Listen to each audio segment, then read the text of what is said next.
Okay. Good. Yep. Let's do it. Okay, it being 6 o'clock, I would call the meeting of the RMLD Board of Commissioners to order. Yeah, and do that. And yes, I will call the Citizens Advisory Board to order.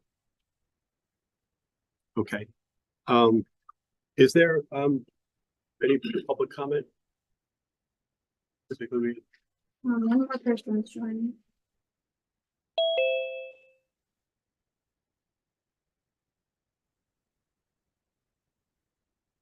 no? Okay.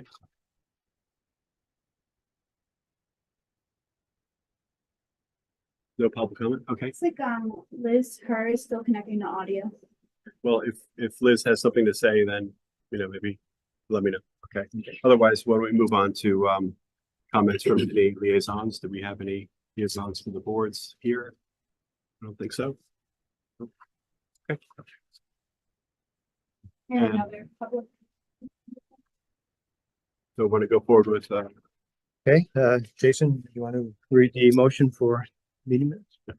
Move that the RMLD Citizens Advisory Board approve the April 18th, 2024 and April 30th, 2024 open session meeting minutes as presented on the recommendation of the general manager and the board secretary. second. Okay, and vote? Aye. Aye. That's all present. All right, so I move the RMLD Board of Commissioners approve the April 18th, 2024 minutes and the April 30th, 2020 open session meeting minutes as presented on the recommendation and the board secretary. Second. Okay, just a comment. Yep. I reviewed both these. One of the things I have suggested to Erica is, right now we list separately the CAB and then we list separately the RMLD.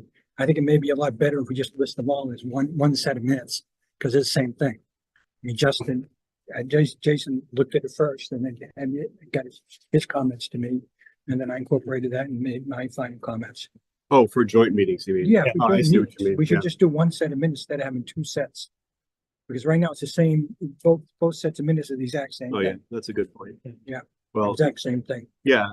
Yeah, and to the extent that we continue with joint meetings and that the agendas are identical, Right. then that makes sense. If there might be times when the agendas are not identical. So I agree. yeah, going Right. forward, we need to think about, are we always having joint meetings? So the agenda is always exactly the same, because there could be things that we're doing that you're not, or vice versa. Right. Yeah. But that's it. But yes. Good point. Yeah. Good point. Yeah, my only change was I think at one point Pam's name got spelled wrong. That's not the That's how many times, it's probably not right, the real question. Good catch. So wait, we did motion second. We didn't vote on the minutes, right? We did not. vote. Okay, so all in favor? Any other comments? Approve the minutes, 5-0. Yep. Okay, thank you. And now, Megan for a load management update. I don't know who else is on the meeting. I don't know if anybody. Does you want to go back to everyone's on mute?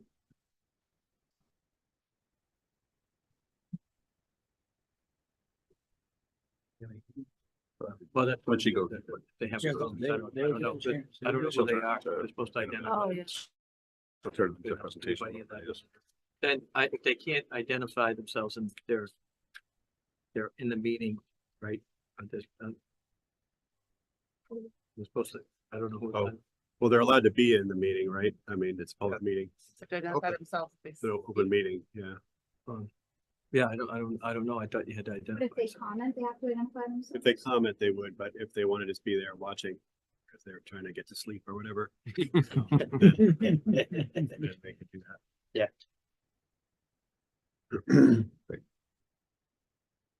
Perfect. I have one person in the waiting room. I'm gonna admit them. I think it might be Karen.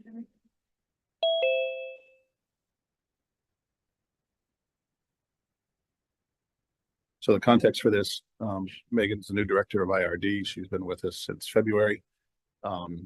We've been talking about load management, demand response type programs. So she's going to bring us up to speed on some of the things that the RMLD team is working on. Thank you. Good evening. Good to see you all again. Today I'm going to talk about three main things. One is the changes I'm making to the residential incentive programs that includes the regular appliances and, Megan, you might want to put them. Oh, is it mic a too- little closer, I'm not sure. oh, okay. Oh, that's better. Okay, I'll start all over. I'm gonna talk about three things. One is the changes to the residential incentive programs. There are two pieces to it. One is the regular appliances and equipment. The other piece is heat pump. I'll also talk about a demand response program that we're going to start with MWIC. And then I'll talk a little bit about what's in the pipeline in terms of residential sector and the CNI sector. So, okay, yeah. So for the residential incentive program, this is the current status. I'm excluding heat pump here because you just to keep in mind that I'm going to talk about heat pump later. Currently, we provide rebates to 25 types of appliances, like fridges, dryers, washers, I don't know, humidifiers, ranges, different things, and yard tools. And then we added EV chargers a few years ago. And so we did some analysis. In the past 3 years, we issued $390,000 to over 2,000 residential customers. And we also tracked the sort of the turnaround time from the time when the customers apply for rebates and then by the time the rebates are issued. We use a vendor platform, so they go on a different site to go through the whole application process. And the average process time was 70 days, which is pretty long. So we are planning these changes. One is to eliminate rebates for most common products. And then we're keeping rebates for 6 products right now: EV chargers, electric panels, electric snow blowers, Energy Star certified electric ranges, Energy Star certified wireless thermostats, and then municipal LED holiday lights. We are also in the process of, I hope it will be successful, that we're trying to change from a vendor platform to an in-house processing to shorten the processing time. And the reason behind that, we did a lot of analysis, data collection, and discussion. So it comes down to two things. One is, I think these appliance incentives have been going on for many, many years. The intent of an incentive is to incentivize. It's like customers many, many years ago, they were not inclined to choose a energy efficient appliance or equipment. So we gave them a rebate to lower the cost. And at the time on the market, these more efficient appliances may be more expensive because they're new. So that's the point of the incentive. After all these years, the product market has changed. So for a lot of the appliances, if you go to Home Depot, most of the appliances are Energy Star certified anyway. And a lot of the yard equipment, most of them are electric already. So the conversion to go over that hump already happened. That's the main motivation for us. And the other piece I didn't include it here is now the new thing, the new wave is heat pump and EV. So we're trying to, we only have a limited amount of budget for energy efficiency incentives. So we want to concentrate our funds into the more needed equipment, which is heat pump and EV chargers. Megan, on the Yes. appliances, have you considered maintaining a rebate for a clothes dryer gas to electric conversion? We did that analysis. Most of the dryers are also electric and also efficient. Right, but if you've got an existing gas, then that would be a significant investment for a homeowner to convert to electric. So it may be worthwhile Well, maintaining. they it. would save a lot of money on when you use the fuel because you paying electricity versus paying for natural gas. So I'm not sure. Like if they're so most people, they would buy a new thing is when their old thing dies. Right. So- If you had an existing gas, you would probably be inclined to replace it with the gas. Mm-hmm. But if you wanted to move away from the fossil fuel, you've got an electrical outlet to install, the 30 amp, but 2-phase or. Yeah, we had this debate conversation many times. So one thought is, okay, for example, yard equipment, a lot of them are still gas powered. Yep. But when you look at the kind of the consumer behavior, when you go to the store, what do they buy? They buy electric. And I mentioned here a little bit like some customers received multiple rebates. It's not that that's not right because that's how the program is set up. They can do it for different equipment, but they do the same thing, but they got one rebate for another. So the reason I'm saying the free ridership, it's a very common phenomenon in the energy efficiency world. It means someone is gonna buy it anyway, and then you give them extra money Right. for something that they are already doing. Yeah, I think, yeah, Ken, I think your point, we focus primarily on electric to electric, and right now there's only one, I say there's only one choice. They're all high efficiency. But I think we'll just take one more look at Mhm. any natural gas conversions, particularly. Because, right, it's not the cost of the appliance, That's it's a the different cost of the scenario. installation. Yeah, so we'll go back and look at the natural gas to electric conversion. We're trying to basically clean up, as you mentioned, the free ridership piece. We're trying to encourage different behavior. Now the behavior is all the same, but I think you're right. We'll take a look at natural gas conversions. That's good. So on the breakdown of the $390,000, basically, how much was appliances versus yard equipment, right? Yard like- equipment is still a desire to own gas powered lawn equipment for a lot of people, right? By battery powered, it's gonna last 5 years. I gotta replace the battery in 5 years. I gotta start all over again.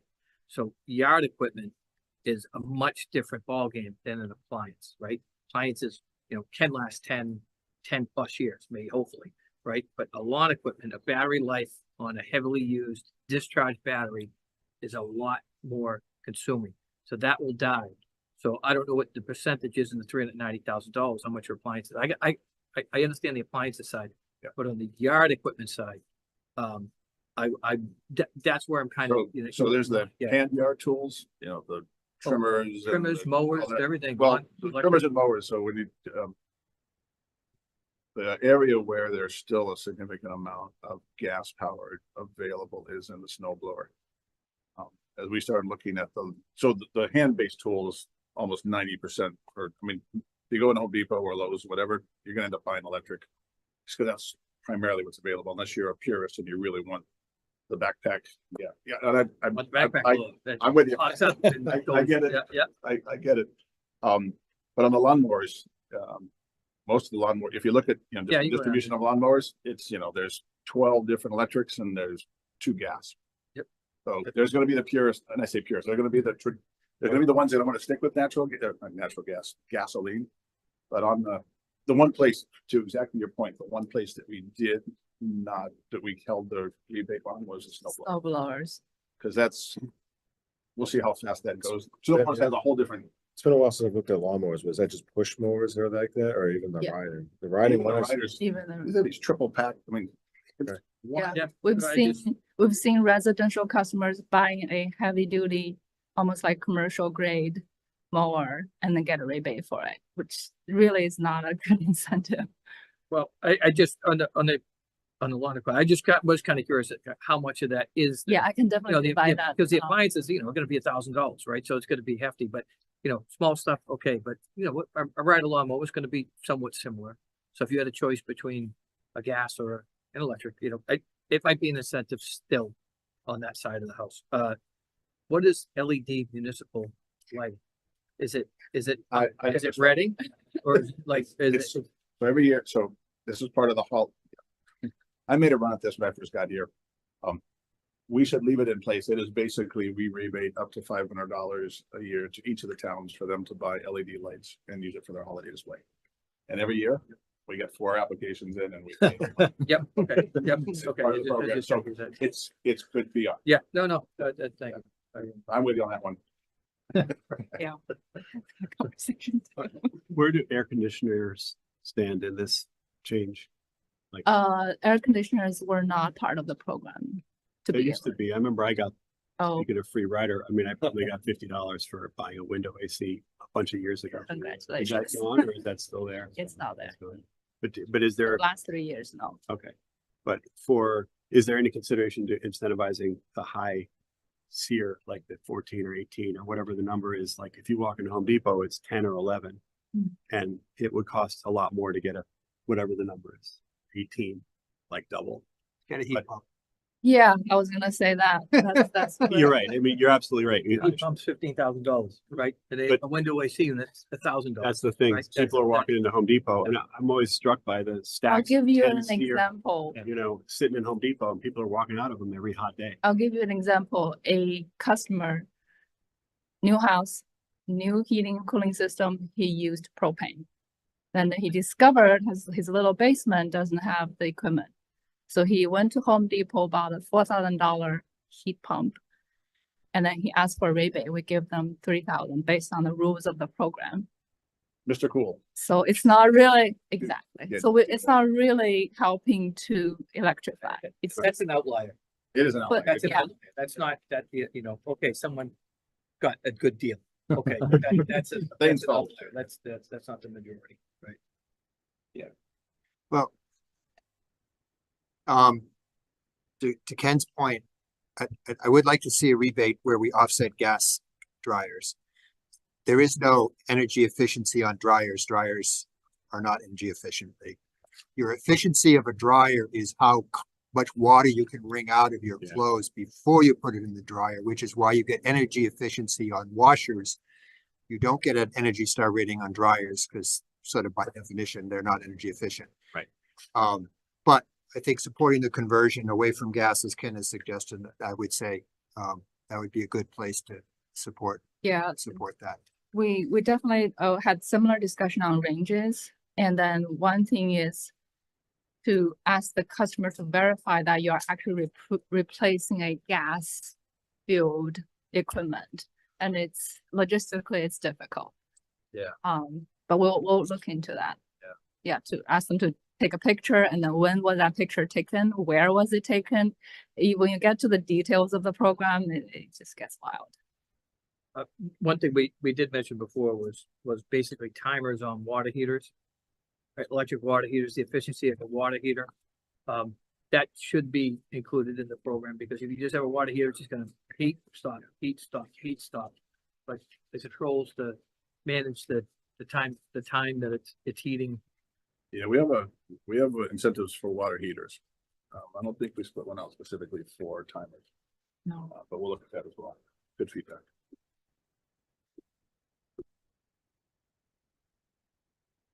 All right, so the other kind of reason to make the changes is in-house is to reduce the processing time. We don't know if it's gonna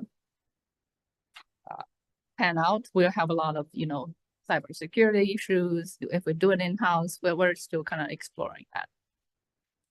What is it about the third party process that takes so long? So when customers use that online application form, they often don't know how to fill it out. And then there's a lot of back and forth. Oh, where do I upload the picture? You have to show a picture of Energy Star, that yellow tag. And sometimes it's missing information. And then sometimes, it's because it's a vendor, it's kind of out of our control. That kind of slows down. It's not entirely because of the vendor, but that adds an actual layer where the customers are not familiar with. So it creates, and then it's like a three-party conversation, and customers calls us, but then it's a platform that we don't control. So that kind of back and forth takes some time. And just one further note on the verification issue you raised for like a gas to electric range or a gas to electric dryer. Yeah. The incentive is not for the appliance, it's for the installation. So you've got an electric, you would have only, the rebate would apply to an electrician's invoice for the installation. We are not allowed to do that, I don't think, for I think, labor. no, I think we can still do it on the device, but if somebody's got, so to do your natural gas to electric, the electrician would have to do work, they pull a UAN number, and so we might be able to key it up with the UAN. So there's actually, we might be able To know that yes, that's actually because the happening. electrician did it, we wouldn't necessarily do a DIY, we could possibly put in because of the verification. Yeah. That might be a nice avenue for that, so. Good. Me and that's it. too. Yeah. Yep. Any other questions? Do you think there'll be any PR blowback from customers saying, you know, hey, wait a minute, why don't you do this anymore? Just, you know, Yeah. out of curiosity, hey, my mother got it, why can't I? get that? So we are hoping to launch this in January. So in the fall, we're gonna do a lot of marketing efforts to tell people this is happening. If you still want to get these rebates, do it now. So they will have 4 months. I expect a surge a little bit. And I think the other element is just to reinforce the purpose of the incentives. It is to promote a different behavior. And now that behavior is pretty established, you know, what other behavior do we start focusing on? Right, because customers may call you and I didn't know. Oh, they if will. have Yeah, they An answer already. And it's a rate issue at the end of the day. I mean, that they're paying for that incentive, so you can hold, customer money. so you can hold the line on that, Ultimately, we're not, the objective is not to cut back on rebate amounts. The objective is to redistribute that rebate Yes, budget. it towards is. More Right. efficient And options. if people and more understand this, impactful. then that'll be. Yeah, that'll be part of that. I think that's And we have some a marketing really horsepower clear behind part it. of the messaging. Yes. Good prompt. You're fully electrifying this, hopefully will actually be better for you. Just getting $40 on a leaf blower. I'm gonna move to heat pump. So currently, our heat pump rebate is 1,000 per ton, up to 6,000. The past 2 years, we issued $1.4 million to over 400 customers. And the average is about $3,000 to $3,500.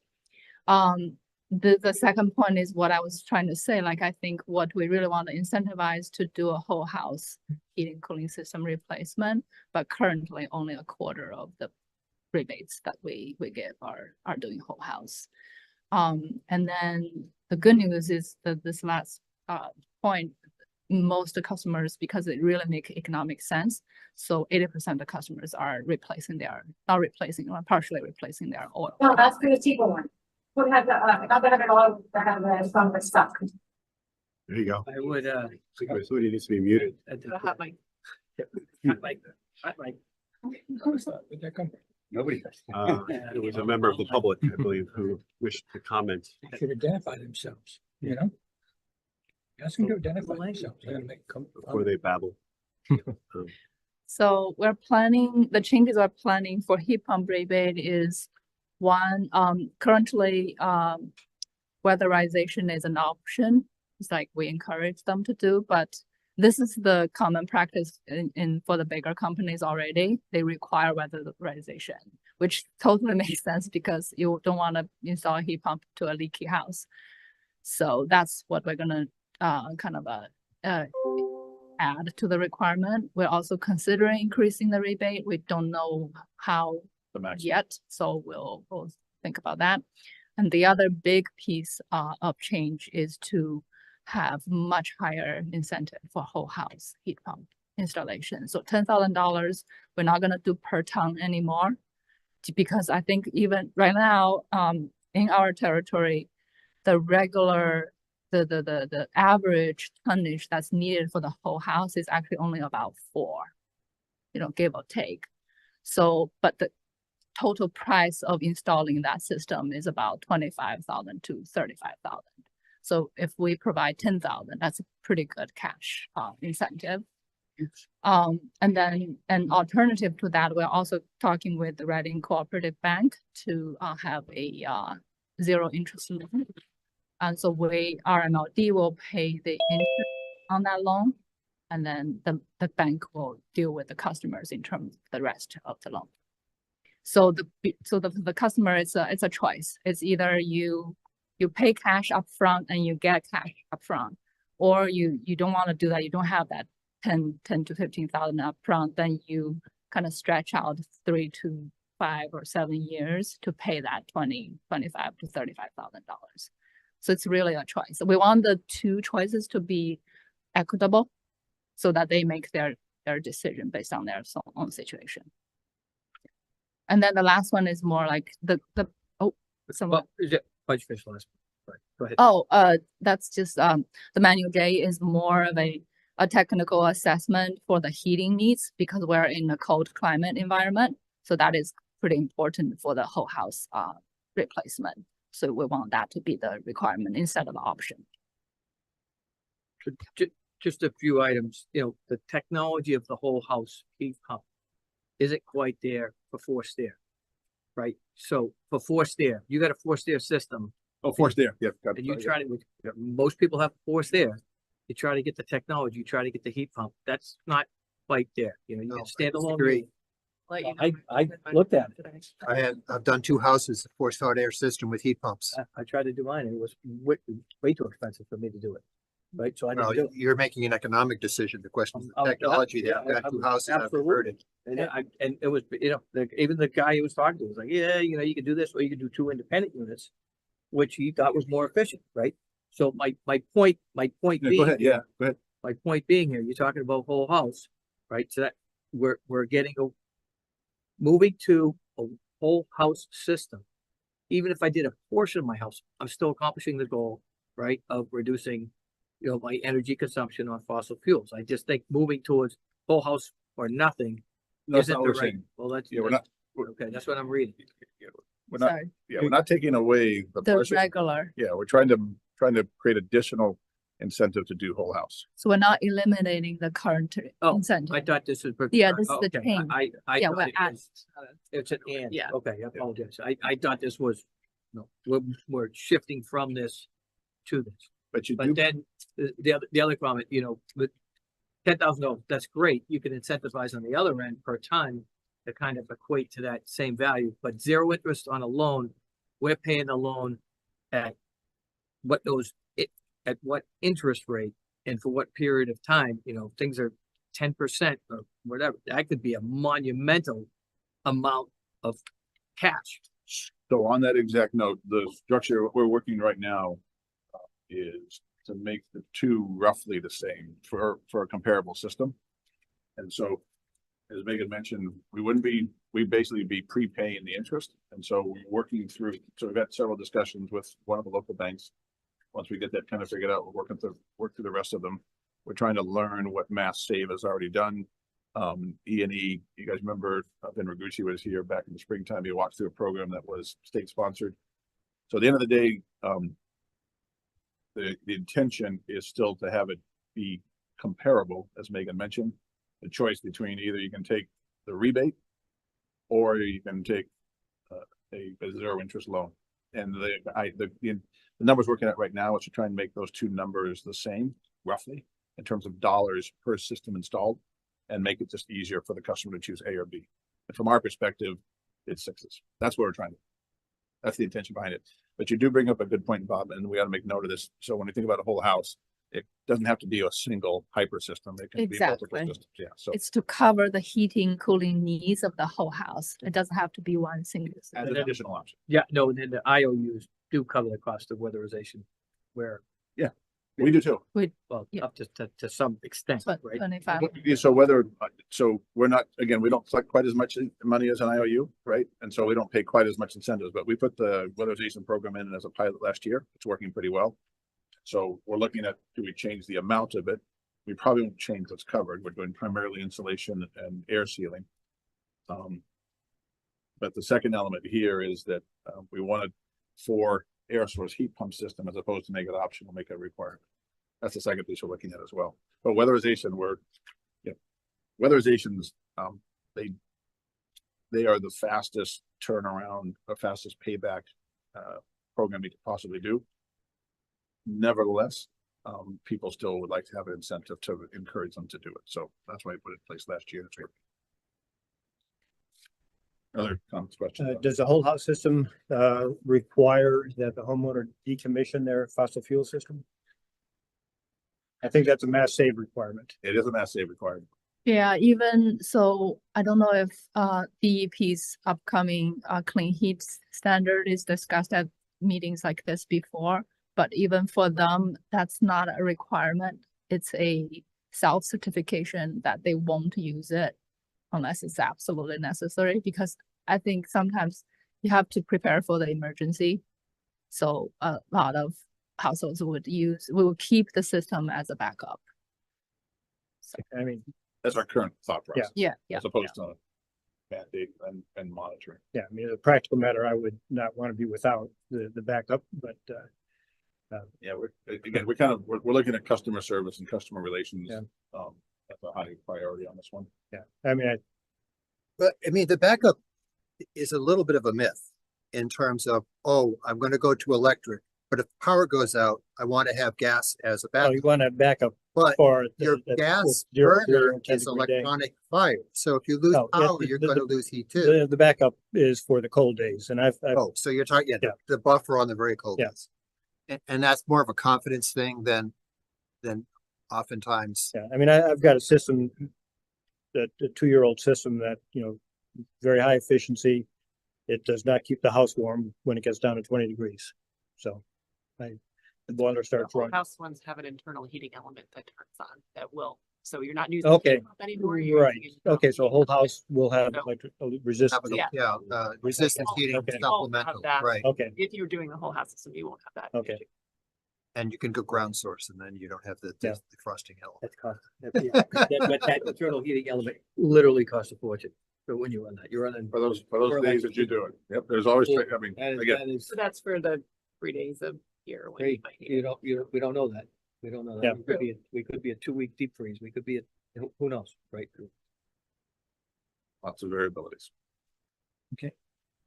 All right, I'm gonna move on to the demand response program.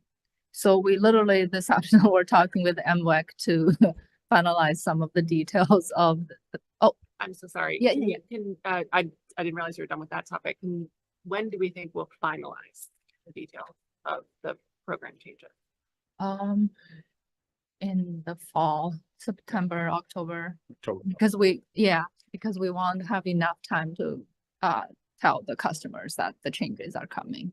And it will be for systems that they install starting January 1st? Yeah. 2020? Yeah. The cutoff date is usually when they apply. So that's when we count as like the application date. Depending upon what system it is. But there's they different triggers for you. cannot apply until they install the system, so. Right. Oh, okay. So for demand response program, we are kind of discussing the agreement. Oh, that's not clicked one more. With MWIC on, so they have a demand response program called Connected Homes. They have a partnership with Virtual Peaker, which is a online platform that would have the capability of directly control a device in someone's home if they agree to participate. So we are basically, when the customer signs up, they will say, I'll connect my device. These are Wi-Fi based, right? So then it's connected to Virtual Peaker's platform. And then each month when there's a transmission peak, MWIC will call that peak and then we'll send messages to customers, to participating customers. We say, we're gonna, lower your thermostat, do whatever device they sign up for. We'll do that and to reduce demand. And the customer has the choice to override, to opt out, we call it. And then one of the details we're discussing right now is how many times of opt-out is enough for us to say, hey, you really should not be in this program, so we're not going to give you an incentive anymore. So that's kind of the gist of how the program would work. I don't know if you have any questions, but basically we're just, one piece I want to talk about the cost effectiveness. The key is really to have high participation rate. The first couple of years, it might be challenging. But if we don't start now, we'll never get there, especially for residential programs. It's just a lot of times you cannot only look at whether it's cost effective for RMLD, but rather like what's the message behind that to change customer behavior. I will talk about the rate design pieces that we're gonna do next year. It's kind of to pave the way for that, because to change customer behavior is probably the most difficult thing in the world, in my mind. So we're trying to implement the program to start this conversation, this educational journey with the customers. And then, yeah, I already said the marketing is the key. I don't know if you have any question for that. I'm trying in my mind, trying to understand if you are doing heat pumps, you would what, adjust the set point. I mean, it's not an on-off thing for that. But you could delay the set point a few degrees. Preheat or pre-cool. Yeah, Yeah. Easier with EVs because then it's easier to shift that, the charging times. EVs where the leverage is. Yeah, Heat Yeah. pumps and furnaces aren't big. They're small loads, but you get enough of them, it could be. That's what goes back to our point about participation. yes, speaking of, oh, finish first.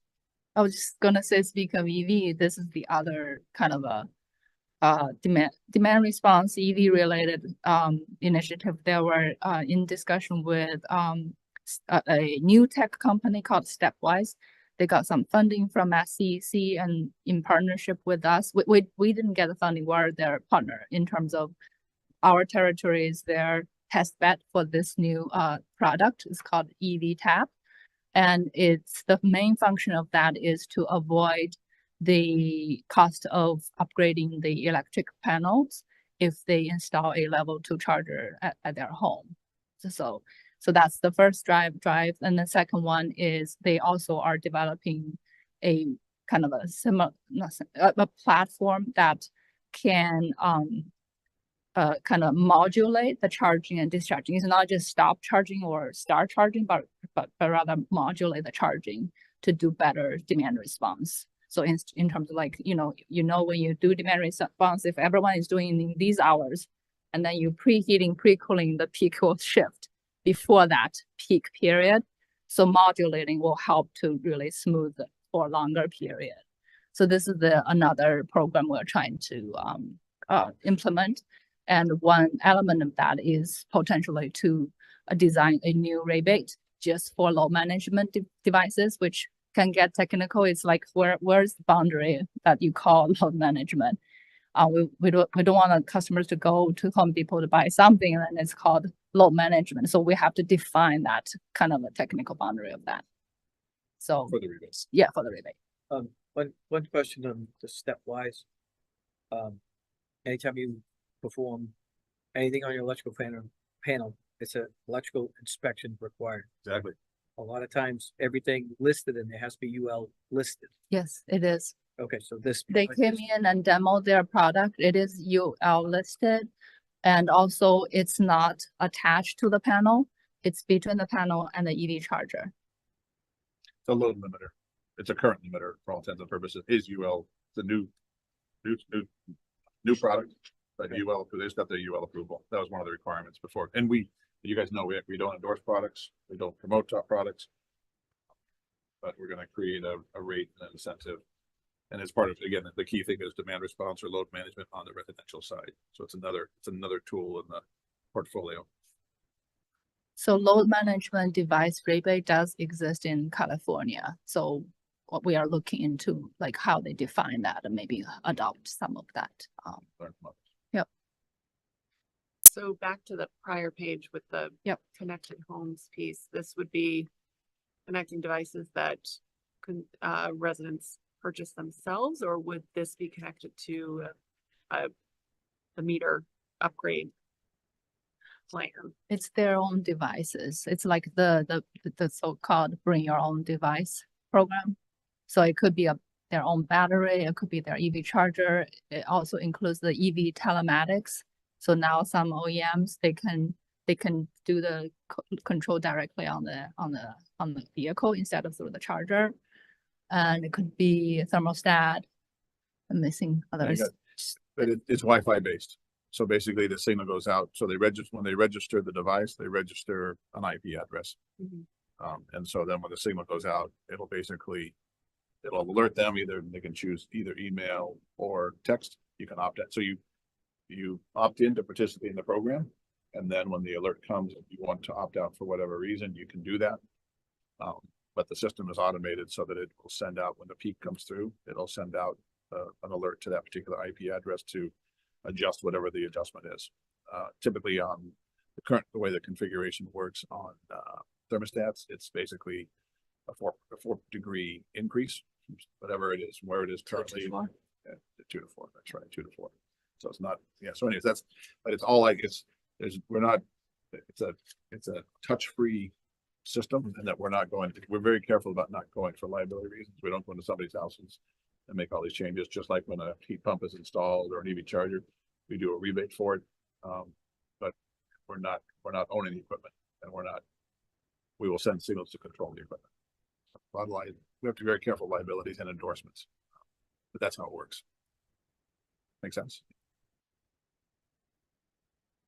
All right, so the last piece, I will talk about the pipeline for customer programs. One is, we're in discussion with E&E. They have a pretty established turnkey EV promotion program. So this is more focusing on the vehicles. You know, we're an electric company. We don't have much to do with the vehicles themselves, but so if we use their service to help our customers to understand what is a EV, what does it do, and how do you overcome range anxiety and things like that, how do you get a rebate for your EV and all sorts of things. So that's one. And then the next two is the time of use rate. We are in the final stages of installing the meter data management system. So we are already seeing hourly data for a lot of our customers. So we want to do a cost of service study to understand where the costs are. And then based on that, we're going to do some redesign. Part of that redesign, in addition to the regular, like to really establish rates, like how to make it more, has a better foundation in terms of cost. The other piece is to do the time of use rate redesign, and to make that a good, smooth transition for customers, we probably will want to do a full year of shadow billing of time of use rate. We're still exploring the feasibility of our current billing system, whether we can add this shadow billing piece, which is basically you still get your regular bill, but it's like side by side is if you were on the time of use rate, how much are you going to be charged? Then they can see during the peak hours, they'll be charged more, and off peak, they'll be charged less. So we want to do that for all 4 seasons, and people get educated, and then we implement the real rate. And then CNI is challenging, but we are moving ahead. Generally, when our team contacts the CNI customers, they do not want to talk to us. They don't want to be bothered. They pay their bill. That's it. So they're less engaged comparatively than the residential customers. Yeah. However, they have the biggest potential of energy efficiency and electrification. So we're doing a lot of analysis and research on what efficiency measures would be helpful for our customers in territory, because if you ever look at the Mass Saves technical resource manual, it's 900 pages with thousands of different equipment and devices and technologies that you could choose from. So we're trying to do that research to help our customers, because if we go to the customer and say just like a blanket statement, oh, you need to do it energy efficiency, where do they start? So we're trying to do that legwork for them, hopefully, to have that conversation.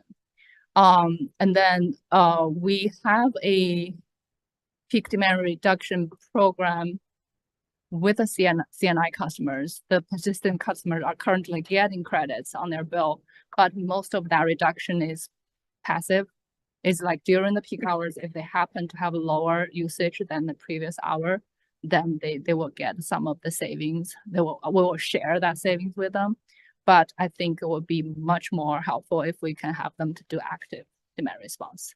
But then again, it involves the technical details. Okay, if it's an industrial customer, they need to run their operation maybe 24/7. So when do you ask them, when should they lower their usage? How do they potentially have to change their entire procedure to do that? Is that worth it? So it's a lot of detailed questions that we have to answer before they can do anything. So that's it. You also mentioned the customer portal. Oh, yes. Yeah. There's a lot to that too. Just Yes, highlights. as part of the meter data management project, the vendor is developing a customer portal where they log in through our website, but it goes to the portal and then they can see their daily, hourly usage. They can also sign up for alerts. If their usage is too high, they get an alert. Yep, and they can see their bills, the payment history and all that regular stuff. So trying to get that released this quarter, well, between now and the end of the year, since we're in August. But that'll have a lot of things we've talked about in the past are, how do you do alerts on a more consistent basis, more broad basis, and so people can sign up for alerts as well. They can look at their performance on a more detailed basis, so a lot more information to the customer. Big focus on that. Great. Any questions for Megan? Just first, Megan, congratulations on your role as taking over the group. Thank you. Looking forward to seeing more of you as you present progress. Not part of this presentation, I understand, but solar voltaic, we're going to have a presentation on that at some point, or customer? Yeah, so, there's a whole bunch of, yes, so in terms of in territory, Gen Solar is the highest priority. Met with the town already yesterday on Parker School, a little bit of follow-up on Killam. And yes, I do want to have a follow-up on those town ones, but I'm thinking residential solar incentives. So we are in the process of doing some analysis, like, you look at rooftop, right? It's right now, because our rates is so low, residents don't have incentives to install solar, not as much incentive, because they're not really getting a whole lot of money back for their for the money they put into the solar panels. So one solution that we think of is like, they need to pair it with storage. That way they can actually, I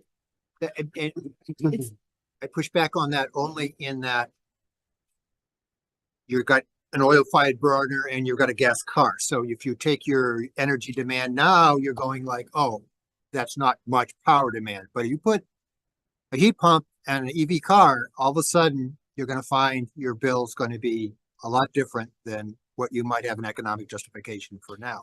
Yeah. So no, yes, we have a low rate, and that's So on that note, that's desirable as opposed to a higher rate, but I'm not buying that statement.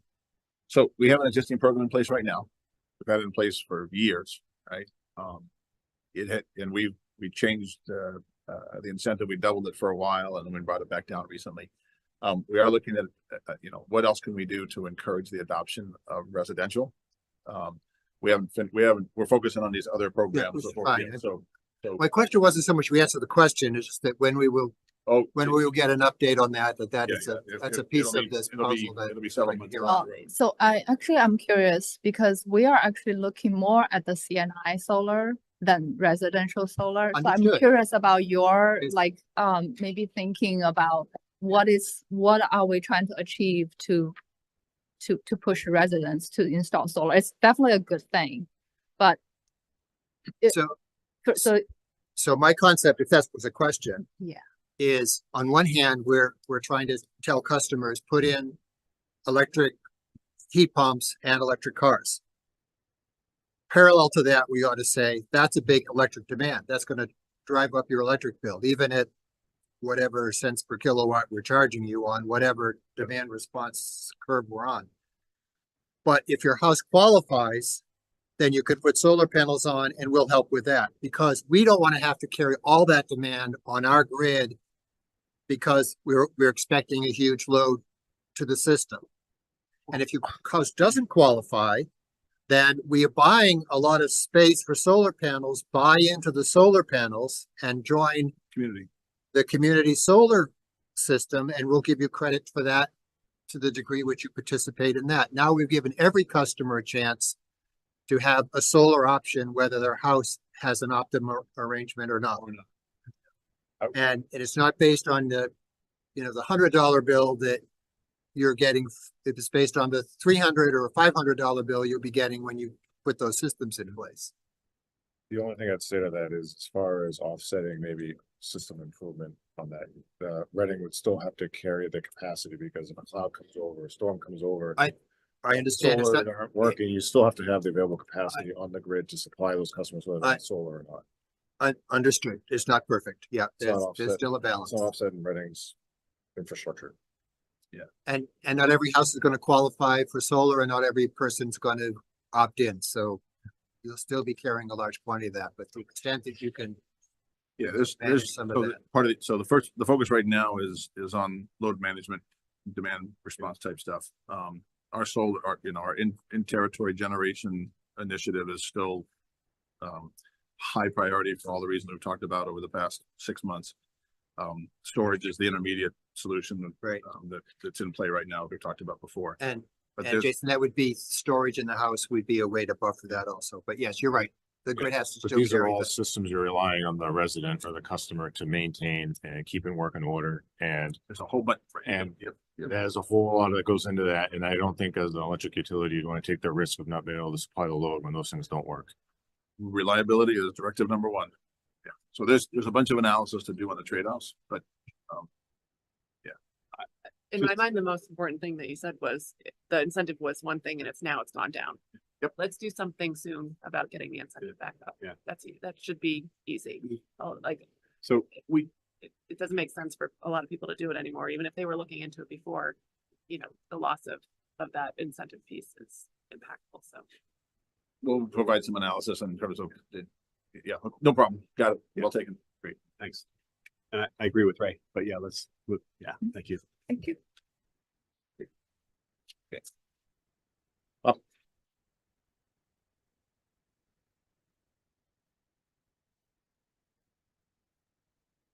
You have to get you a name tag. Sorry. Is it underneath? It's not. So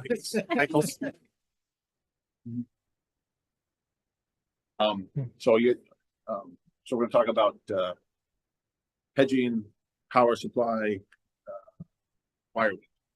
They're all related and it's a big topic. So we're gonna focus specifically on, the question relative to the thought process behind Wirewind.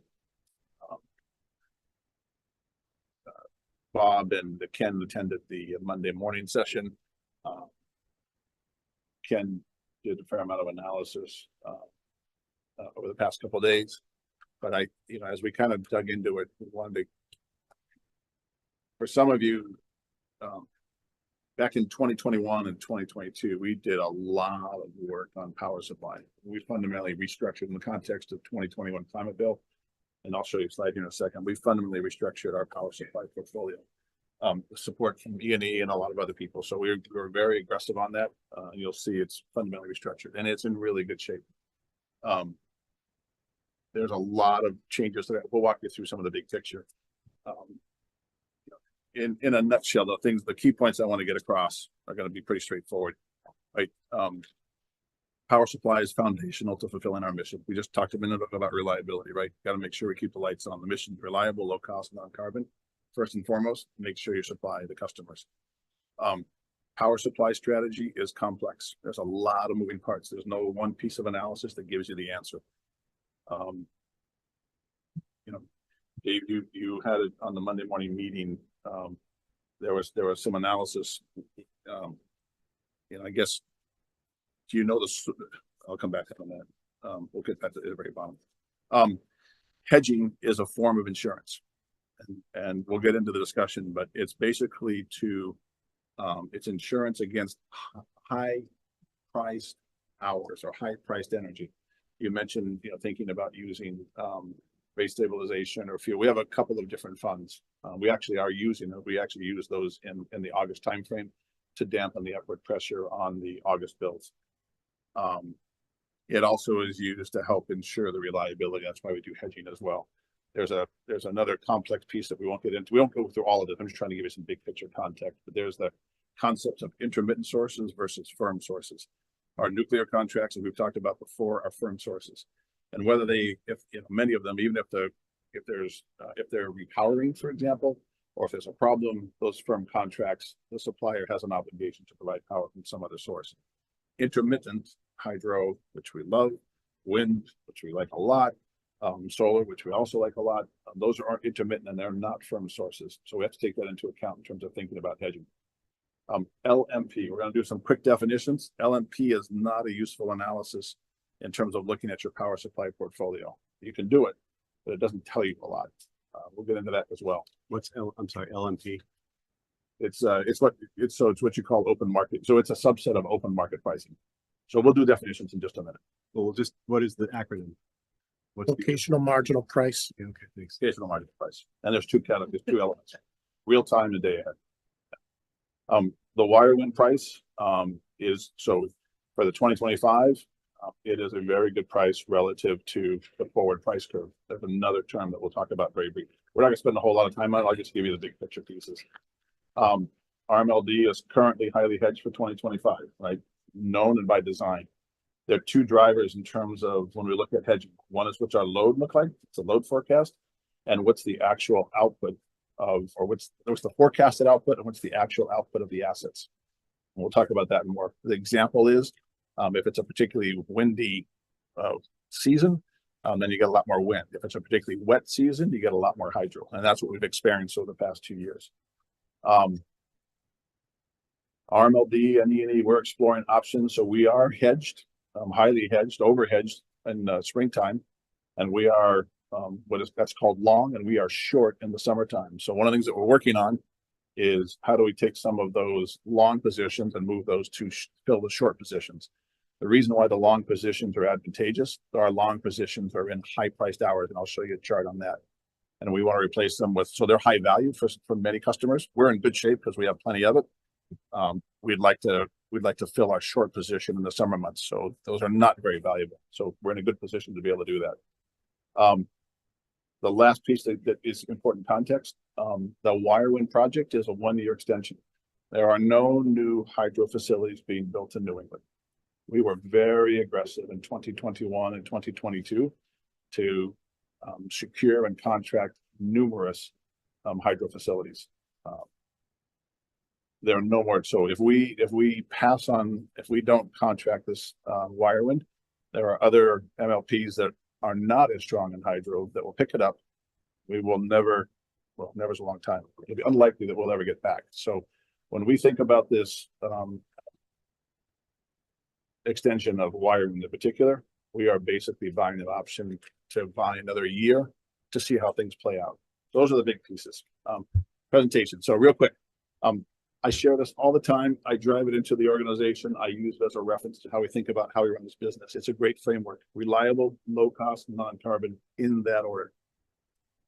That is our power supply portfolio. If you look to the left, that's 2021.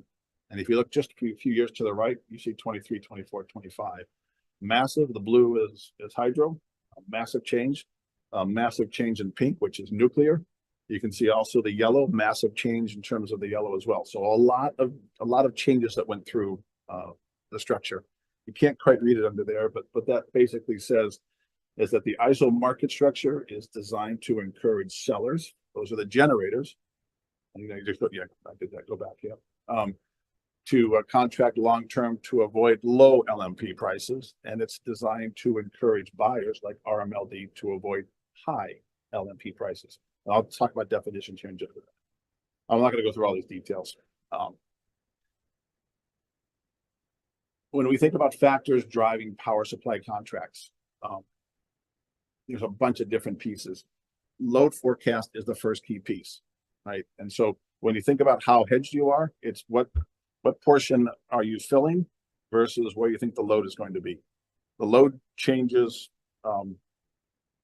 It's very dynamic, a load. If it's a particularly dry, hot summer, the load is more significant than if it's cool. So remember, 2023 was a very mild temperature. So load was actually lower in 2023 than it was in 2022. In 2024, year to date, we are about 4% higher than we were in 2023. So when you think about hedging, there's one variable, which is the load, and then there's the other variable, which is the actual production of these intermittent resources. So on that right-hand side, it says, again, I'm going to try and be quickly through this. There are factors which are the forward price curve, not LMP prices, forward price curve, the location of that generation asset and the production. P50 basically means 50% likely, what's the most likely output of the system? Intermittent resources, solar, wind, hydro in particular, are variable. They change somewhat dramatically depending upon the weather conditions. Those are key pieces that go into it. So the key economic factors, that second thing, forward price curve. The second thing is what's the production and then where it's located. Other factor on existings is, are there challenges in terms of repowering the asset? Are there license renewals? What's the age of the unit? What's the maintainability, et cetera? New resources, I won't go through all those, but there are a whole bunch of factors on new resources. We have experienced directly several of the projects that we contracted in the past 2 years aren't going to get built. So we have to think about that in our structure as well. In terms of the broad risk consideration, we've talked about this before. We have a very broad-based, diverse portfolio, and the intention is to basically manage risk, manage any concentration of risk. And risk is the type of the asset, the location of the asset, who the vendor is, is in the same watershed, is it on the same transmission line? So these are all factors that we get into. I'll come back to that in a second. Important definitions. Forward price curve is basically what the industry thinks the price of energy is going to be in the next up to 5 years out, right? On a monthly basis. Fair statement? Yeah, that's financially, and then fundamentally, we go out even further than that. We go to 20 years. 20 years. LNP is locational marginal price. And that is, and it's calculated by ISO New England, and it is what the real time is what the price is every 5 minutes. So if you go and look at the ISO New England app, that's a location, that's a real time. And then on the same app, what's the price going to be for that hour tomorrow? So, that's the time horizon is literally, 24 hours down the road. It's useful data for us, but it doesn't drive power supply. And I don't, Dave, I don't know the source of the analysis that you gave. And I don't know what the source of the analysis is. We could not replicate this.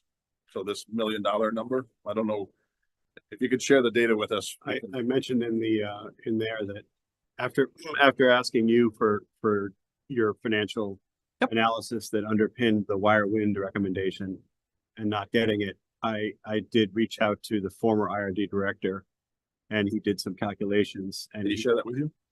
Yeah, that's what that's from, and I said it right there in the memo. That's where it's from. Great. And I'd love to have you give corrected or better or numbers, but well, I don't know how it was created. So we between E&E and us, we tried to recreate it, and we couldn't recreate this. And you don't have that ISO New England is having to sort of resell or get rid of power that RMLD contracted for and then sell it, and at whatever price the market will bear. You don't have that data, or you say that's incorrect? We do have the. Well, go ahead. I mean, everybody that participates in the pool is buying and selling all the time, right? Mostly at losses, if you're a supplier or a generator, because you're balancing out your system, right? You have two moving targets, supply and load, that's always moving. So you're always doing a little bit of buying and selling. We have the data, we haven't had time to really study it well. That's frankly not something we look at a lot because it's in the past, and we know going in that we're going to have some wins and we're going to have some losses typically. Sure. And I did take a quick look at it. It looked, about right, but Okay. it didn't have Well, no, these numbers, Yeah, So yeah. these numbers Ken couldn't replicate, but Yeah, we went okay. back and looked at the weekly Yeah. load forecast. So we had estimated back in September of 2023. So we got a weekly forecast of every week we get analysis of what for the next 5 years, what the monthly cost is going to be hedged and unhedged. So in September, literally every week, it's called an E&E weekly. September, October, we estimated in 2024 back then, not knowing fully what the actual load or production was going to be, but it would be about $400,000 that we'd end up selling back into the grid during those 3 months. We looked at the 21st of August, so literally 2 days ago, it's 408. So it was 400, 392, 408. So that's our estimate in terms of what we sold back into it. That's so, but what I was told is that these are the net losses at the ISO New England settlement of what we paid versus what the power was purchased for at that moment. So I'm showing you real data, David. I can't replicate this. You say I don't have this data. You say it's inaccurate. I'm saying it's inaccurate. I'm Yeah. saying it's inaccurate. When So we look at that, like, you gotta remember, like, the price of a renewable energy certificate is embedded in the price of the energy. So it looks like he left those embedded rec prices in those numbers. possibly. Yeah, so that's what it looked like to me, just quickly. And when we look at the month, you can't separate the rec management from the energy management. So if you look at a month like January, by the time you look at what you've sold to the pool, even at a loss, and then you manage your recs and what you're going to retire, what you're going to resell, we typically end up, and this isn't just RMLD, all MLPs end up about even or a little bit in the plus side. And that's what we're designing to do. That's how we're designing our portfolios to do that. So quick question on that. So right now we're 100% hedged, right? No. But what's our percentage, right? Well, if you want to look at, so, you know, as of right now, we're 80. So for the year, right? Any month will be different. It varies, but for the year currently, the snapshot is we're at 88.6, 89% hedged. 89% hedged. So the Target's 90. So was that the right decision? Getting to that point, was that the right decision? Because a lot of the stuff that we're hearing is saying, you know, but energy is cheaper if you're lower hedged. You were doing better. You know, you were okay. If I was down at 50%, what are other MLPs doing? You know, were they better at that lower hedge? You can answer that one. Go ahead. Let me You go ahead and answer that one. let me answer that. We've had like high-powered consultants look at this issue, and not when I was at E&E, but other places. I worked at a company that owned a big pump storage facility, so we were trying to figure out when do we make our money, and we make our money on volatility, right? And many studies show that when you have a lot of intermittent energy, so you have a lot of wind-driven energy or a lot of hydro-driven energy, your cost of production is zero, right? So they're going to, on a variable basis, always produce because they're trying to get their rec. So they'll produce below zero. They'll produce to negative $30 if the rec value is $31. Follow me? And pay So we're going to see lots of negatives until we get a real cold snap, and then prices skyrocket. So you can lose everything you made as a producer by selling into the spot market on 7 days of the year when prices go to $1,000. So that's a market you don't want to be in, because if you're in that market, you're like a big financial house down in New York, and you're literally betting. You're making bets. Prices are going to be low this day. Prices are going to be high that day. And that's not the business we're in, right? We're in the business of reliable and matching up our budget to our supply, so we have good competitive rates. Do you have numbers that you can put up on the screen that reflects the math that you're talking about that says that math is wrong?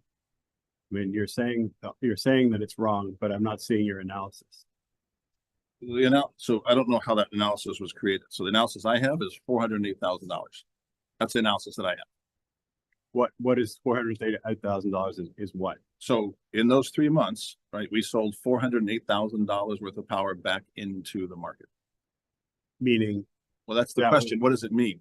So I don't all right. I don't know what this means. Okay. It's not valid analysis. So, so what I'm walking through you, Dave. So, at the end of the day, is the question wire wind? Is the question hydro? Or is the fundamental question the overall power supply strategy? So, Because our power supply strategy is awesome. And again, you'll compare it to any of the other ones. We have, I mean, again, they see more than we see, and they know our power supply structure is very, very good. well, I can't be in the middle of two sets of experts here because what I'm told, and he says it doesn't include the RECs, is these power that was sold, and that's the net loss as a result of the sale of 400 and change in March, something in 300 and change in April, and 100, adding up to 900,000 in 3 months. Yeah. Wait, sorry, Megan. Yeah. I'm gonna give you a microphone. Yeah. You know, and Well, it's not, we would want this as the, someone from the IRD director, not as an economist, like, we're not talking in theory, right? We're, Or you could say next to I right. think we're talking hard. Just grab So I just want to say it's really difficult, or it's maybe it's not comparing apples to apples when you compare 1 year of a long-term contract price with a open market price. Because that's not how, but that's not what we're talking about. I think, well, the $1 million loss calculation, do you have any support, like how that's calculated? I think that, Well, I'd like to call, if I could get Bill into the meeting. He's watching, he texted me, but that's ridiculous. We can't, So we ought to talk about, so are you talking about power supply strategy, or are you talking about a position in 3 months? So at the end of the day, we look at power supply strategy over the course of the year. all right, let me tell you what I'm The real issue. understanding. The real issue is, so I believe RMLD is way up high in the 90s as to what the overall hedge is. And I also believe that's quite much above other MLPs, like Not true. you manage Taunton, right? And they're in the 70s. They're in the 70s of a hedge. Well, Concord has a lot of, Taunton. Who? Taunton. Taunton, Yeah. but Taunton has their own generator sitting right inside their service territory. They have a 120 megawatt generator. So Taunton's a totally different animal compared to an RMLD. But Taunton can afford to be less hedged because they've got the equipment right in their service territory. In territory generation.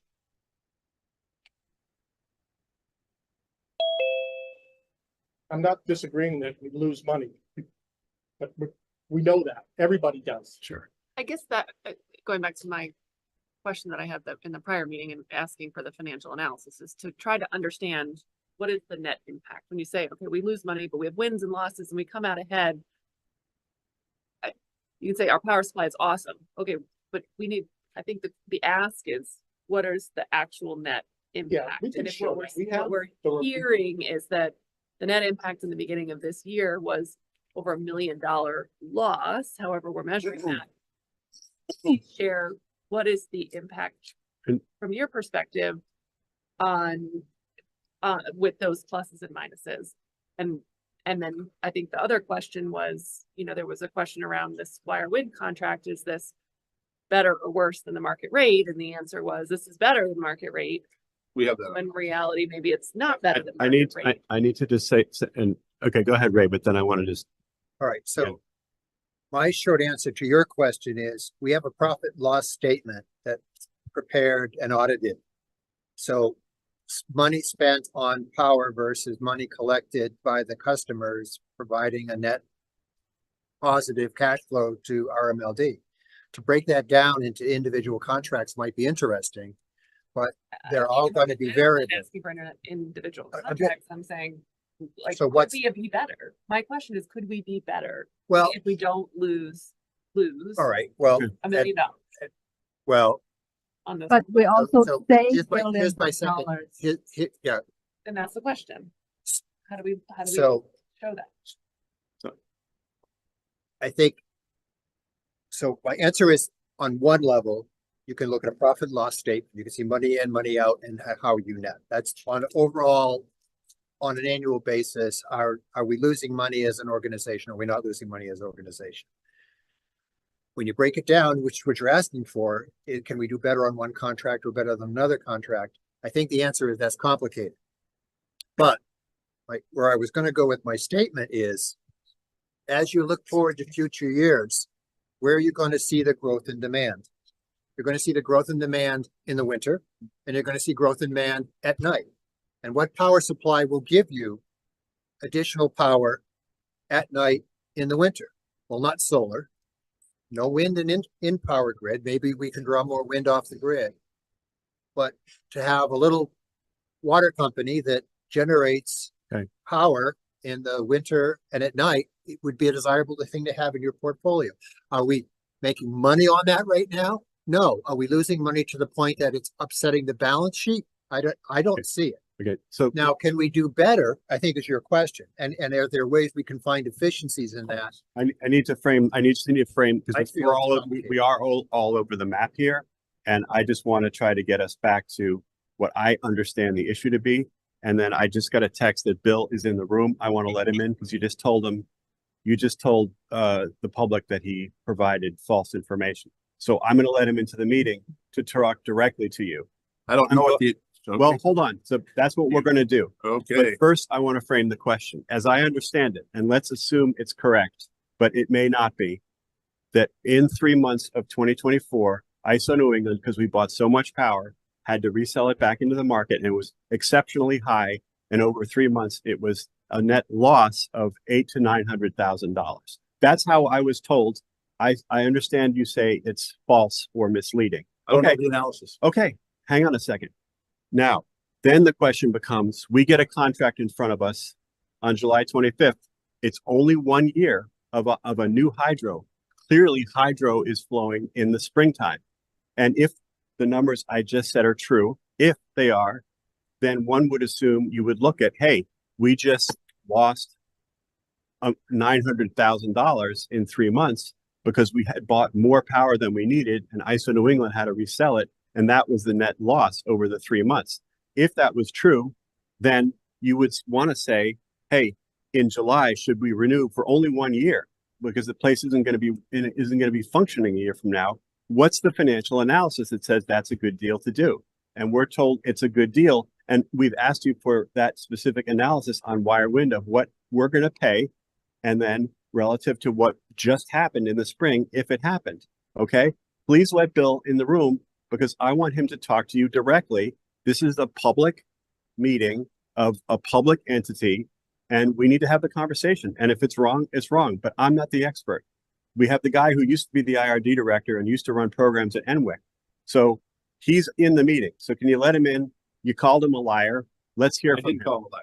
Well, okay. He provided false information. Okay. I don't know the information provided. Okay. Then I want to let him. We're clear. No. Okay. We're clear.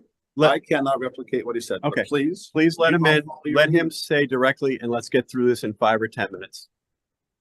Okay. He says he's in the. I think I'm in. Can you hear me? Yes, we Bill, can. can you please respond to what you just heard as to that your numbers are false and misleading? Okay. Well, first of all, I don't know where the $400,000 number came from, but I can say that we looked at, I was able to get the hourly data for the LMP pricing, and then looked at what was oversold into the market. There are, and looking at what the rec values were. So either with or without the rec, there was an overproduction of power, particularly, actually it was during all of 2023, every month had oversupply in the power portfolio, not just due to wire wine, but to all of the portfolio. So if you look at that analysis, it is overhedged. And when you look at the area chart of the total production each month to the total load for RMLD, you can see that they're almost at 100% contracted power over the course of the year. So that is not time dependent. And then when you look at the time series and you look at when the contracts are producing versus when the load is occurring, there is a pretty big mismatch. And I think that is the problem of being hedged to that level, is that you're worsening the oversupply during the oversupply periods. I think if you look at, I think with the numbers I looked at through May, there was actually about 106% oversupply for the first 5 months of the year, and that, you know, that's what contributed to the losses. The other thing I think that contributed to you know, the over hedging was probably the Hydro-Quebec contract that was signed late last year that went into effect the first of the year. That was, it's hydro, but it also is around the clock supply, meaning it's flat. And it, you know, and that's around the clock, 5.6 megawatts is going to provide about 50,000 megawatt hours of supply, which is about 7% of the total supply. So unless the amount of, you know, the load growth was over 7%, you know, that was also going to add significantly to the overhedged position in the month. So that added to the overall losses. But again, the methodology I use is pretty simple math. It's looking at the time series of every hour of the LMP at the Northeast Mass node, comparing it to what the assumed contract price was. And, you know, that's where the dollar value came from. You know, and as I said, the REC value would not make any impact. It does have an impact because some of the RECs are sold, but it did not make the difference between, you know, the number that I provided and the 400,000. Just on that, this is Bob Castle, Bill. On that Hydro-Quebec contract, Hydro-Quebec is running out of water. So we did that contract because Hydro-Quebec now will no longer sell additional power into New England. They've made a policy up there to keep all their low-cost hydro, which is all their hydro, in Quebec. So we had an opportunity to get that contract done. So that's why we did that contract with Hydro-Quebec. That's actually a fair contract. It's a non-carbon contract. The only other source of around-the-clock non-carbon megawatt hours is nuclear power. So that if you're using the Hydro-Quebec contract as like a bad example, you're just way off. You're just So, but the question is, like, why would you, like, do you think it was a good idea to also add the Wirewine contract for a year in the year that you're also adding the Hydro-Quebec contract for the next 5 years? Bill, and you have an option to continue it. It's not a bad thing to do when the price of all the intermittents we're seeing are going up dramatically. So yeah, I do think it's a good idea, Bill. Well, but none of the you don't need any of those in the next year, right? Well, I mean, brought this up when we were doing the Hydro-Quebec contract. Well, we're saying it in the context of Wirewine. The narrow question that we asked, and we still don't have the financial analysis. Here you go. Here you go. It is the value of this $1 million commitment when we just saw. Do you disagree with now his math of the $800,000? Yeah, I still disagree. We still disagree with it. Yeah, I think we're much closer to the 95% than 106%. Oh, but look at it from January through now. The 400,000, 350,000. I disagree with those. And 200. He just explained it. And Bill, I mean, I do want to keep entertaining this conversation because in the ballpark, but I don't think he's drilling down enough. Okay. To get what the true numbers are. Mr. Chair, we're getting to it. He said. Well, you know, we're not getting anywhere. Well, I disagree with you. I think we're trying to get it. Then maybe you should meet with the department and have Bill come down and meet with the department and work the numbers in one place. That was the invitation. As opposed to coming. That was my invitation. You said as to coming through this form. If you take it at a high level, right? Somebody externally is pointing out a potential loss. That potential loss should have been identified. Are we overhedged, right? We're running it. Why weren't we aware why weren't you, IRD, aware through 2023? I'm just saying, right? You're pointing up, I get it, but it's everybody, right? That there was a potential loss from a different point of view, right? And is the high hedging, is that the incorrect strategy, right? At that, Great that's question. That that's is the the great incorrect question. strategy. Yeah. Then if someone had said, well, hey, look, we lost $1 million last year, and we're aware of that, which you're right, Bob. So different point of view, but the point is, if you had looked at that and said, oh, no, let's look at this, maybe we temper this down. Maybe we don't enter into this contract because it's not necessary for a year. I understand there's your reasoning behind continuing this contract is potentially I roll it over again next year, right? Because again, your point about hydro, but I think that the question begs the strategy structure is the question, right? That's the question. Was it the right one? You went this way. Was anybody back checking to make sure that was the right way to go? And I think that's what the big question on the table. We talk about this lost yes or no, but that strategy, that's the question, what did, why was there no check on that? Right? It's not that there's no check on it. So we should walk through strategy again, because we have looked at power supply in this depth in a couple of years. We didn't do a lot of contracts last year. We did several, but not a lot. So it's a very good discussion. You guys can set policy. The strategy that we've been talking about is to go from 60% up to 90% hedged. That's what we did. Now you've got differences because output is variable and load is variable. Answer your questions, Mr. Chairman. The value, so it's right there, okay? So the value of, if we were to take the output against the forward price curve for 2025, it's $71.60 a megawatt hour. Just take that number. If you use the power. If you need to use the power.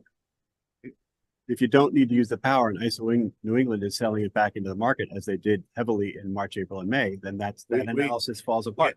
We need to. Yeah. So it'll be very important. As we said before, power supply has numerous variables. No, right. It does. So the sweeping generalization that if you have to sell it back, it makes it irrelevant is not, you need to understand the bigger picture. But this is a narrow picture. Just a second. But what you're presenting here is a narrow picture. Yeah. Well, you asked for a specific, so the analysis that I get what you're saying. I get what you're saying. Hang on. We have NDAs relative to sharing pricing, first and foremost, okay? So that's one piece. So we ought to take these types of power supply detail discussions because we have lots and lots of analysis. We look at this literally every week. So we'd be happy to walk you through the detailed numbers. There's a strategy piece. Again, I serve at the pleasure of the board. If you guys to say, hey, we think the limit should be 80%, fine, we'll execute against it. My responsibility is to share with you and educate you guys what risk we are taking. So remember, hedging is an insurance policy, right? You're going to win some, you're going to lose some. Again, all of the things we'll talk about it in the next session and the session after, then I say session when we talk a little bit about goals, etc. Yeah. We are able to be 55% retirement of certificates because of the structure of our power supply portfolio. So we'll walk through as many numbers as you want. I'll leave it at that. Right. That makes perfect sense if you're only comparing it against the Ford Prescott. That makes total sense. The issue was if we were having to resell so much power in the spring, as it is evident that we did, and I think you even stipulated that after hearing from Bill, it's in the ballpark, those numbers. I heard you say that. And if it's in the ballpark, it was 400 and change, 300 and change, and 100 and change. It was like $800,000 or $900,000. I think it's that close. Okay. I think we're probably within it requires careful analysis. Okay. And well, for somebody to take, but then to go into a hydro, knowing that you just experienced, if it's a little different than that, it's a pretty large oversupply that had to be resold at a loss. Why at that moment would you go into another 1-year hydro and get yourself from 95 to 98% or whatever? That's all. I just want to if you look at January, and I looked at every day in January, last January, it was on the cold days, and RMLD didn't need all its power on some of those days. We sold it and we made money. And then the month went on, there was a really warm week in January. And that's where the demand went down, so the load went down. And that's when we sold some back at higher numbers. But if you go through the whole month and you look at the buys and the sells, and then you count in the rec cost, we're right at budget. We're right at what we forecast for budget. Well, budget, sure. I mean, natural gas prices Budget were doesn't have low. loss, actual versus budget. Part of the variable of the Right. market. So, Yeah, you're right. I want to add that, when you think about long-term power supply strategy, it's really about the willingness to take the risk. If this commission decides to take the risk of the open market, that's a decision. It's about, You can decide. because every time when you make the decision, you're looking at the future, which nobody knows what the future is. So last year there was oversupply, partially because we're not fighting. It's the weather, it's the climate. It's a very wet year, so hydro production was much higher. It's like it's supposed to be 10,000, it's 15,000. That's like 50% higher production. So in the spring, yes, probably everyone who has a hydro contracts has oversupply for that anticipated production. But basically it comes all back to, if you think about strategy, when you make a decision, it's to take a risk. You either take open market risk or you take the contract risk. right, but it's oversupply is what we're talking about. Hindsight is always 2020. So it's always good. We do track all the historical prices. We do look at that. And actually, Bill, if you're still here, I think your analysis is actually different from our analyst's analysis I just looked at this morning. So we can all have really different analysis and projections, but then fundamentally the decision is a judgment call, to be honest. Yeah. I mean, to some extent. So I just want to highlight that. Yeah, I'm still, but, and one point is that, a 1 year extension is not a long-term, hedge, right? It's just for the, Bill, your issue is year. wireless? Is that your fundamental issue, Bill? That's the question you were asked. Greg. Oh, is that It the was by question? the Is that the board. issue he has? The issue that we've narrowly asked you was to defend the wire wind contract, and it's a 1 year extension. And In a nutshell? Yeah. It's below the forward price curve. It gives us an option. I mean, the numbers are right here. So, Right, but I think if you looked at when, even if you looked at the year before, when it was producing, when it was expected to produce, if you did that analysis before, you may have not entered into that contract. see, I wonder who was, we'll come back to that in a minute. Well, I did not present the wire. I just want to say, just like, if you looked at the last 2 winters have been mild. Yeah. So you would think the forward price curve would be predicting low prices going into a third winter, but it's not. The forward curve today for the winter is $133. So that's telling you that experts think we're going to be paying much more this winter than we have in past winters, even though we've had 2 mild winters in a row. So to answer your question, Dave, we haven't finalized that contract. We are looking, so weeks ago, we scheduled a meeting with E&E to look at our power supply portfolio again. We're looking at the forecast. We have new information right now. The key thing is that if we don't do that contract, we will never see it again. And that's part of the equation. It's not big. It'll be literally $250,000 for the entire contract. Just so there's a big picture here. I'm happy to, we should do an executive session to get into more details. I will make a commitment to all of you guys that every time we get together, we'll take 15 minutes to learn more about power supply together. It is changing massively. What used to work in the past does not apply to the future. That's my commitment to you. And just a reminder, as I said at the last meeting, another hydro contract, we were quoted $90. That's even higher than the forward curve. That's a real quote. That's very high. So compared to the wire wind price, the wire wind is very competitive. Yeah, and I'll just, we've been looking at other projects. New wind for a 25-year contract is $100 to $110 a megawatt hour. And, we did the Western Maine contract at $78. So you can see prices are going up for new projects. New solar, we did a deal, a gravel pit in the low 70s. We did a 50 in the 50s before that, low 70s. Now, if you want to get new big solar, $90 to $130. And New York did an offshore wind auction, and it came in at $155 a megawatt hour. Yep. Prices for new renewable energy is skyrocketing. Sure. That's why you grab what you can now. But Bob, you don't grab more than you need, or you end up selling it at a loss into the real-time market, right? Bill, unless you take that long and you trade it for somebody on a short. So you know as well as I, this is ridiculous. That's selling at a loss. This is Yes, absurd. Can I speak? Please, Because we're getting way off and it's becoming again, who he said. we he can said. move on. Yeah, Let's either think- move let's on. go I out of think, order. I think Bob made a very interesting comment about the strategy. I think we should go look at what the strategy would be, is the correct strategy in place. Ray at our last meeting talked about, we have experts. And then he No, trusts it's a the good experts to conversation, do you know, it. I mean, You should You get to know? the alternative. But, If you you know, know how much you're gonna, And Say it. just how much you could I spend if you're not. I also question the use of your expert, quite truthfully. Okay, I mean, so, I'm Mr. You're gonna have a year like Yes, last year. go on. it's gonna Yeah, be yeah. Could wet we and take cold, and you're gonna item bump 9 over, and then out of next year order? could be 100 degrees every day. Yeah. Nothing, you're gonna be buying it. Yeah. Oh, sorry.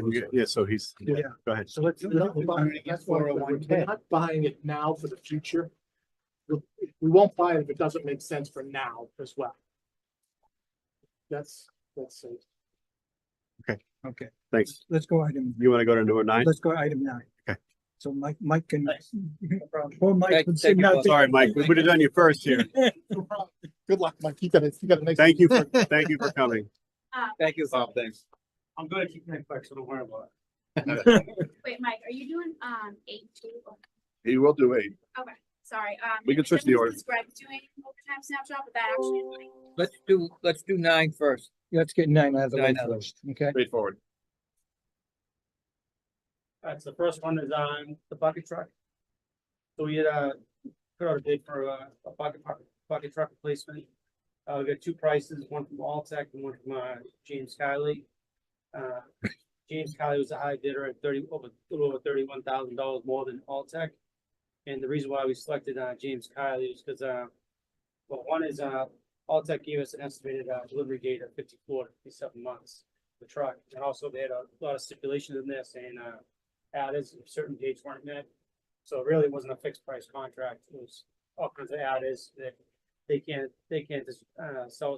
They can't guarantee that price. They're gonna that they quote us.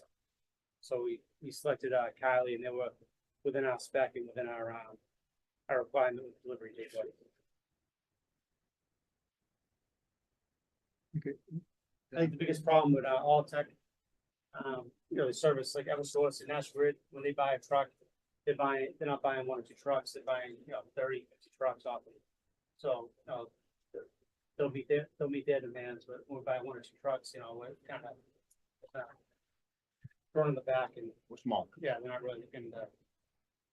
But it's 4 to 5 years for a truck. Also. Want the motion? Mr. Chair? Please do, yeah. So this is the bucket truck, right? Yes. Move the proposal IFP 2024-31 for one parents, the number 1 and the parents bucket truck 40-inch with trade-in to be awarded to James A. Kiley Company for $347,696 pursuant to Mass General Laws, Chapter 164, Paragraph 56D, on the recommendation of General Manager. Second. I'll second just with one edit. I think it's 40 feet. What? 3 inches, but To 40 foot. 40 feet. 40 feet? It's a little mini, Really? it's a 40-inch truck. It's a Hess truck. I collect toys, what can I say? That's friendly I edit. collect toys. The only question I have is the trading value. What shape was the vehicle they're getting traded in? 2010.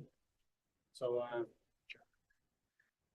We're getting value for that? there is a value. I don't know if they Not much. yeah, 2,500 what they quoted. We've been before, we had Truckgate there for a while, so That's right, we did. we had Truckgate. We just want to make sure we're getting value for what we're trading. Well, as long as it's being disposed of according to the updated policy, then It it is. should be, yeah. Yeah. The proper marketing. Proper procurement. For those of you who were not around with Truckgate, a truck got sold and there was a complaint that it was not sold for the correct value. The truck did not- $50. The truck did not run, needed new Was it 40 transmission. inches? Well, it was later sold for 17,000 And there bucks. was a whole but yeah. investigation by the finance committee. Because somebody had complained. Yeah, it was all included with the bid process. Okay. Yep. All right. That's fine. Big voting? Did you second it? I Yeah, seconded okay, all in favor? All right. Okay. Thank you. Okay. Thank you. And, second item was, recloser that we were purchasing, put out to bid. We had, three bidders. It was, G&W. And Wesco gave us two prices. So the lowest bidder was G&W. The only problem with G&W, they didn't meet our spec when they, submitted, their spec for the recloser. It didn't have, we requested, 6 CTs. It only had 3 CTs. It didn't have a control cabinet. So Wesco submitted 2 bids. One of the bids, had a control cabinet, but it was spec for aluminum cabinet. The bid that we'd like to select is the second Wesco submittal, and that had the 6 CTs in a stainless steel cabinet, which is spec. So the bids, G&W was the lowest bid, $208,000. Wesco, the aluminum cabinet was more money, $232,000. The middle bid by Wesco was $216,720, and we'd like to select that bid. Okay, go ahead, yeah. Move that IFP 2024-30 for ABB Grid Shield 15 kV recloses be awarded to Wesco Distribution Inc. for $216,720 pursuant to Mass General Laws, Chapter 164, Paragraph 56D on the recommendation of General Manager. Second. Any discussion? All right, all in favor? Aye. 5-0, thank you very much. Thank you. Sorry to keep you up. On He'll be here for the next discussion. Do we wanna go to, Item 8. someone else?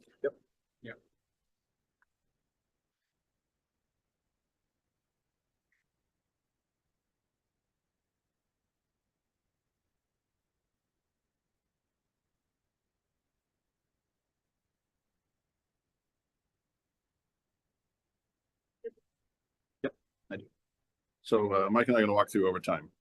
Overtime is a topic that we've been actually analyzing and working on for a while. I'll walk through just some quick definitions.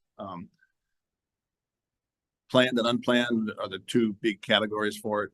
Planned consists of planned jobs requested by customers, storm standby, heat standby, which is storm related, planned customer outages, etc. Also tied into the plan is under our existing contracts. If we have a contractor crew in place, which we do, we are committed to offer 8 hours to each lineman for that. So that's a piece of it. We also are working on a 4-day work week. We're evaluating that. We haven't finalized it. It has a lot of benefits, but it also has drawbacks because it draws higher overtime. So we'll talk about that in a little more detail in terms of different categories and some numbers. Control room is the other piece, and this is a situation that we had last year as well as this year. We have been running a 3-person crew. We've recruited several individuals. We've had a couple of people that transferred to other departments within RMLD. We are supportive of that. But what happens in the control room is that which is a good thing, we allow qualified individuals to staff the control room when we don't have regular staff. And so we've only had 3 qualified instead of 5. The challenge when we have a non-control room operator staffing that room is they get paid at time and a half. It's overtime for them, and they tend to be paid at a higher rate because they're linemen, for example, or engineers. So that control room piece is a noteworthy piece. We have we're about to have 4 people qualified. We hired a 5th person. Actually, the offer was accepted today, interestingly enough. But it takes 6 months roughly to qualify that control room operator. So the control room is a, I'll say, a known problem. There's another element which we'll talk about in a few minutes with capital. You'll see in a few minutes, planned is over or will be over budget. Capital is under budget. We still have a fundamental issue that we're working through right now. So in terms of storms, you'll see a more detailed piece here in just a second, but early part of the year, January, February, we had quite a bit of storms. We'll talk in more detail. We've had new hires, so we've actually beefed up our line crew. As you remember, we had the rodeo. We have a very strong line crew, which is good. You'll see that the number of projects that we've completed so far this year is significantly higher than 2023.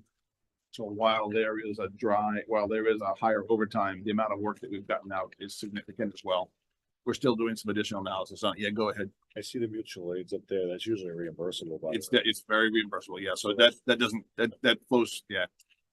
It is there. Tracked in different buckets. It's different buckets. It's netted out of these numbers, but you're exactly right. Yeah. So we've started participating in mutual aid, which is a really good thing. Good for training, good to be part of the broader team to help our neighbors, particularly north in this particular case. The reason why those product complete is like we put in their reliability. Remember, we talked over and over again. Our goal is reliable, low cost, non-carbon. Lower numbers are better. So 23 and 24, our performance in terms of reliability is excellent right now. So part of the reason by making sure that we are working on our network, our distribution network, is to keep those numbers low. Overtime comparison. So here's some numbers going across. We got planned and unplanned. There's different slices of this. We're working on making it easier for us to do the analysis on overtime. But this is one cut, planned and planned and unplanned. In the far right-hand column there, you'll see a difference just to the left of that, 2024 through July, and then 2023 through July. So this is meant to be comparison. Both the numbers are the first 7 months actually, of both 2023 and 2024. But you'll see 2024 is much higher than 2023. And in the top line is primarily, and the unplanned is slightly lower, but the real driver is the plan. So we've got in the red numbers, July 24. So you've got these different blocks. They're paired up.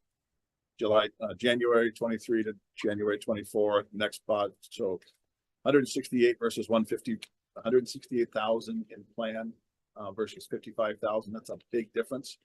You can see there the note, January, we had 3 storms in the same week, resulting in about 65 hours of overtime per person that week. That was a big, big issue. Again, lot of storm in the January timeframe. February, you'll see the same thing. It's not quite as significant, 68,000 versus 97,000, a $30,000 difference, driven primarily by a 2-day storm.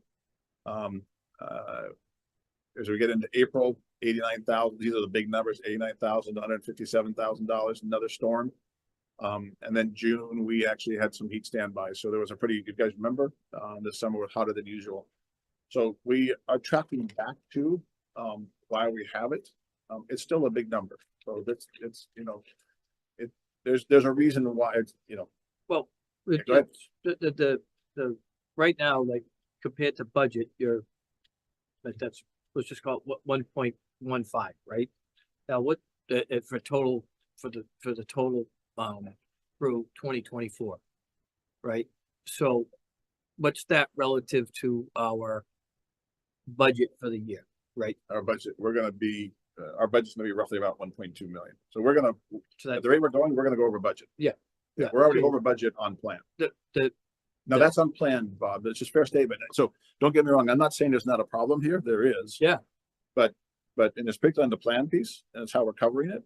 And we'll get into a few minutes with the changes we're gonna make. Yeah. But like unplanned is unplanned. I understand I would that. argue that storm standby is unplanned. Yeah. That's where I'm going. The problem is like some of the buckets, it's like big buckets. We need to break it down to smaller buckets. And the system right now that's set up is not set up that way where storms stand out. You see like, you have to go through like hours and hours, like everything to dissect this. So let's just say unplanned is storm. right? But plan, Well, not right now, so I would say you should. Here, this now is unplanned. We're just trying to get, good point. Half hour. We're just trying to, so it's consistent. We left it in, you're right. We Right, left it the way you track it, right, have to track it now, it's considered planned, but I mean, it's not Should be really broken out planned. separate I mean, I know ones. you, like, the day ahead, you say like, I'm gonna keep some people, so it's like, what we do. it's planned, but it's not really planned, because you don't know what you're getting for storms of the year, you know? No, it should be storm. Yeah. Like, and it should Or, be yeah. but heat standby or like a wind event or snowstorm, the- it should all be in those categories. the big change, right, between 2023 and 2024 at a certain point was the schedule. Right? You went to 410s. Absolutely. Like I've said it before, this is an operational 24/7, 5-day a week operation. When you go into 410s, it does not work for an operational based team. And then the other item, right? It's when you bring in contractors and you're bringing them in, you got MOU, whatever you're gonna call it, right?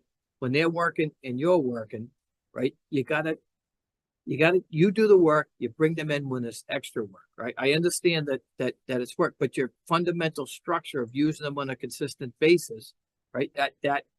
That's where your guys gotta be more productive than the other guys. And then the other, I mean, I don't know where to put this one, but I keep hearing the word rest time, right? Oh, Coming in. that's right. It's rest, I don't know where you're hearing it from, but that's Well- not, that doesn't move this needle. Well, it moves the needle because all it becomes is a sick buyback monster later on. It's the same exact concept that and they'll say, well, I won't do your overtime. I'll do rest time.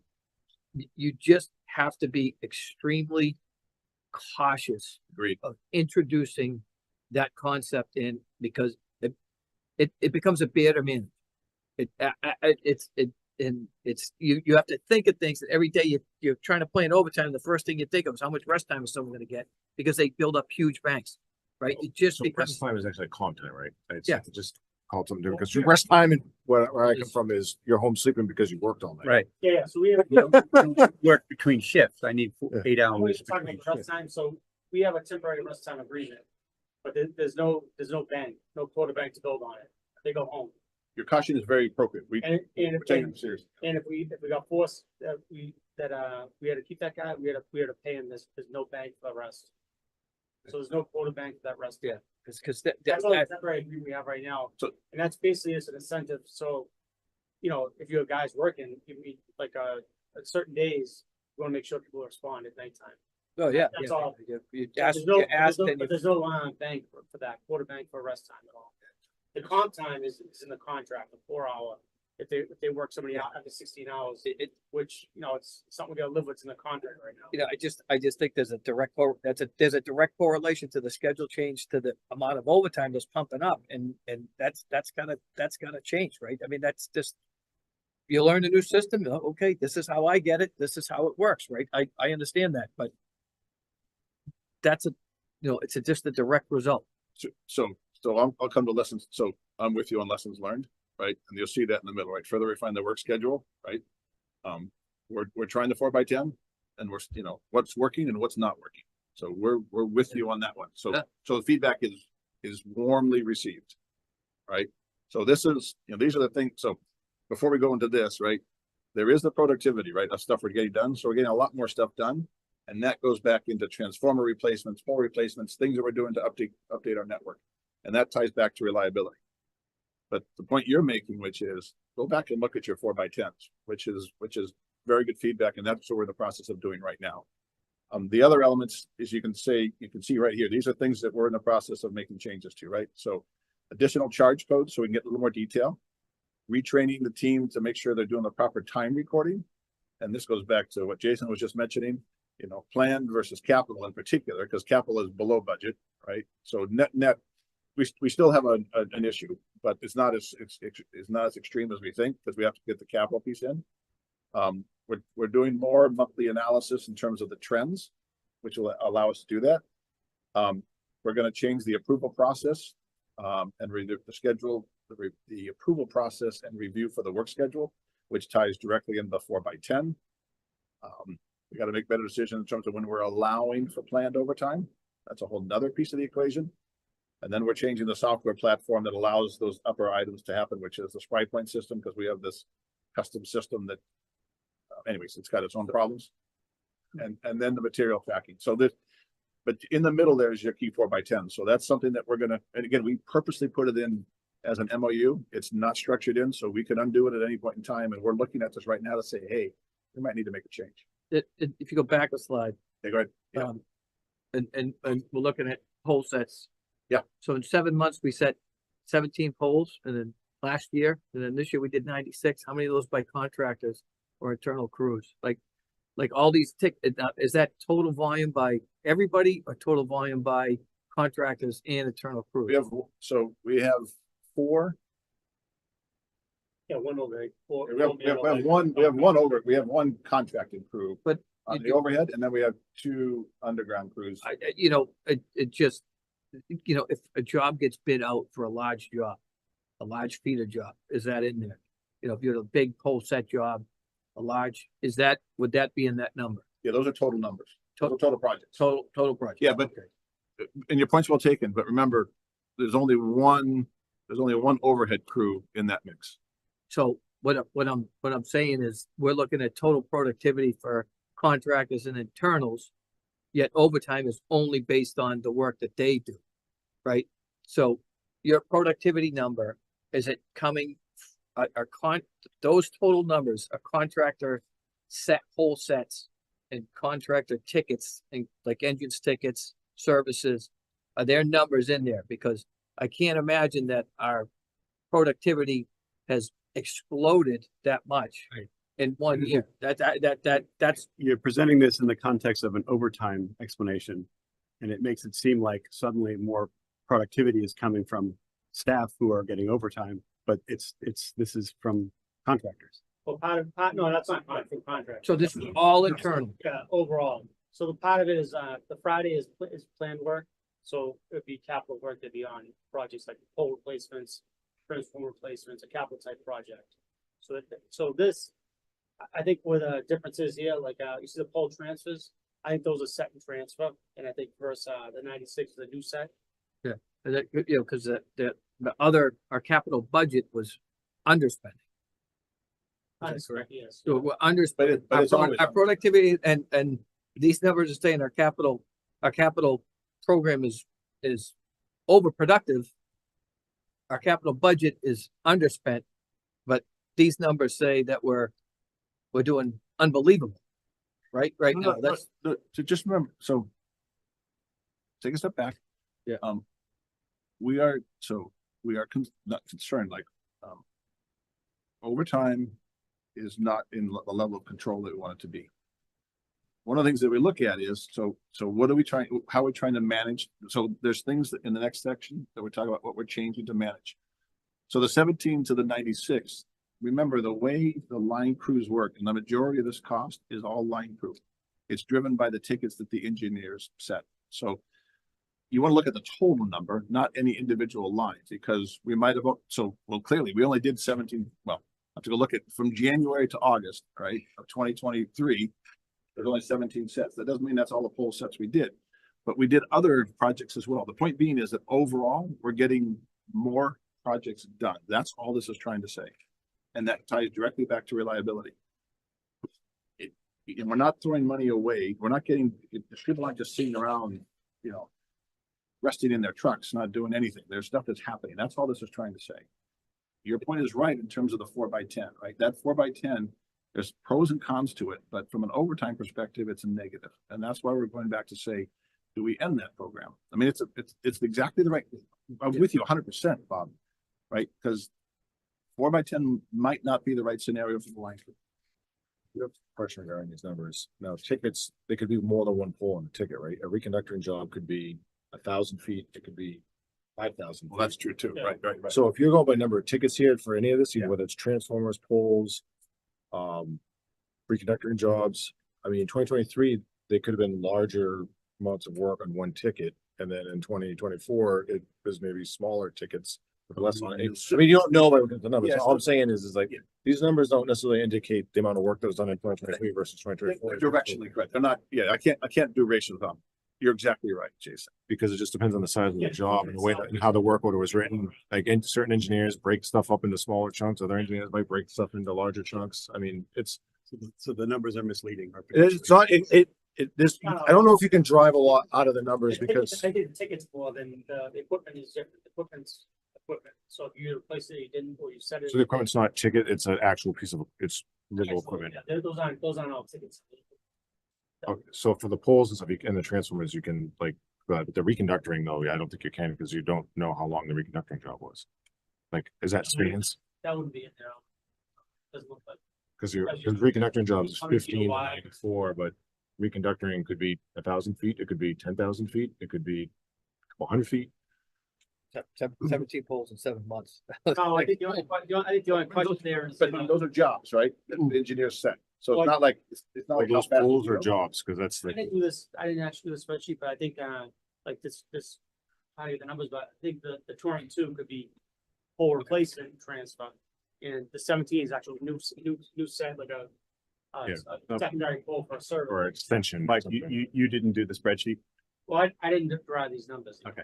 So that, I think what I'm seeing is highlighting in yellow highlight 13% more on tickets. But tickets, as Jason said, could be everything from a tiny thing to a massive job. So it doesn't really mean anything, but it's presented as if it does mean something. Oh, I don't know. That's not what he's saying. There's one way, this is one way to look at the data, and if you have more detail, you can break it down and provide more detail. This is telling, all I'd say here is, this would drive the question of, we really need to drive into some more detail to be able to figure out if this actually is more or less. Right. I don't want to like. Which is what this is all But about it's here. presented as if it's more, but So, yeah. Well, I And even like can the- tell you, Chairman, that there is more work Not to being call done. me chair. Yeah, but go ahead. Mr. Dave. Yeah, So whatever. I can tell you that more work is being done, but this is why we're trying to dig deeper into it, so we can actually quantify and work through and say, so. I'll tell you once again, right, overtime needs to be better managed. These are the things we're doing differently. 4x10 is a piece of it, the way we're doing the tickets, the way we're coding, it's all part of it. It's an important piece. Can I ask just a question on that? What is the oversight process for overtime? Like, who approves it? How do you decide that makes sense? And then following that, was 4x10 all going to be a trial, and was it communicated as a trial, or? Oh, it's clear, yeah, it is a trial. So And so when are we making the decision on assessing how it is performing and making either the decision to make it permanent or to change it? we're not making it permanent. So so we work in a unionized environment. Schedule is something that we are unlikely to put into a contract. So that's a very strong statement that I just made. Schedule of what? So to answer your question,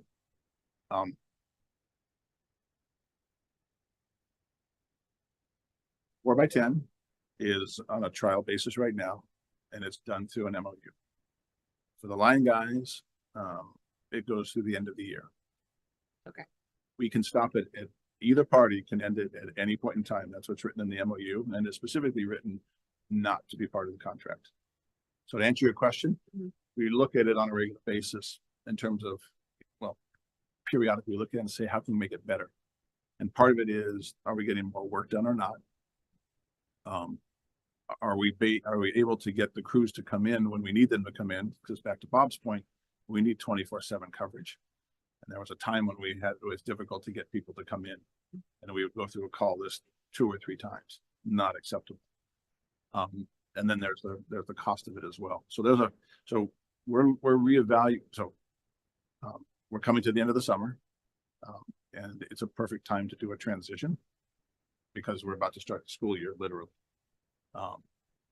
So the answer to your question is it's not permanent. It's unlikely to. I'll stop right there. Okay, so the first question then, who is currently kind of approving or making decisions on when overtime is required, how much? It's a combination of the general line foreman and the tickets on the engineers each week. So twice a week we go through a scheduling process, and we decide what jobs need to be done depending upon the needs of the customer or whatever the other needs are. So it's a weekly process in terms of when's gonna be overtime, and what's not gonna be overtime, or how much are we gonna. That's that process. So we know ahead of time how much it's gonna cost before it happens. Unplanned. Well, you definitely, like, that's make up overtime for the contract to be on the system. Mhm. So we know a couple days in advance, because they have to give us a list of who's available for that overtime. Yeah, so work to be done.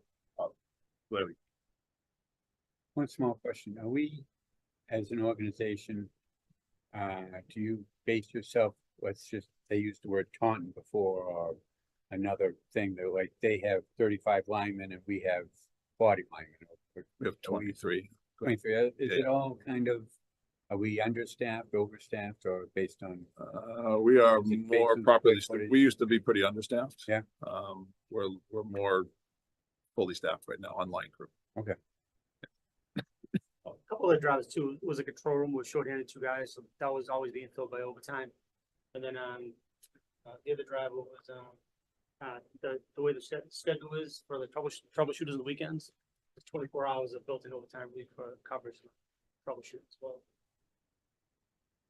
That's a close schedule. You gotta get the bodies. We gotta get the bodies in. Wes? Yeah, get them in. Yeah, we gotta have coverage, which goes A back. couple things there, really, they're not really controllable.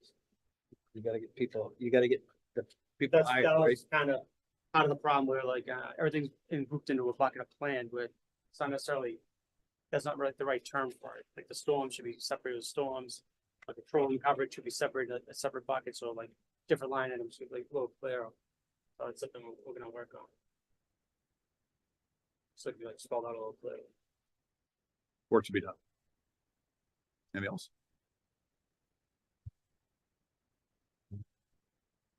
Thank you, Mike. Next up. Yeah. Item 10.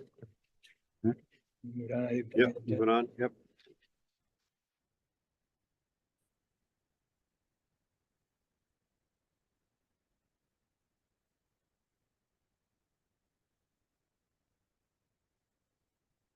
Meant to be a quick check-in.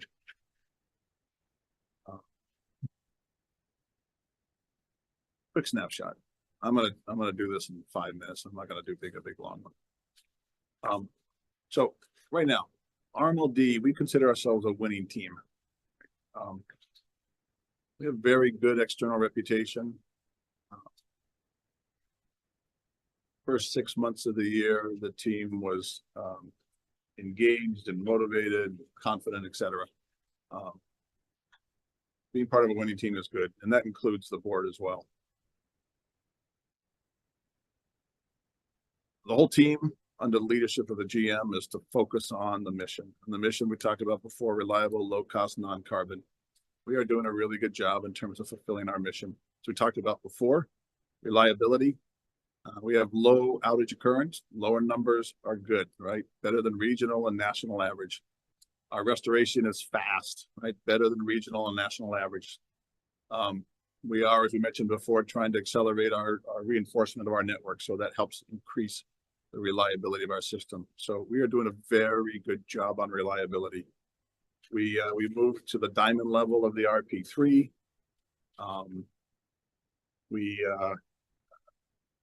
We're getting good. So customers are very pleased with the reliability.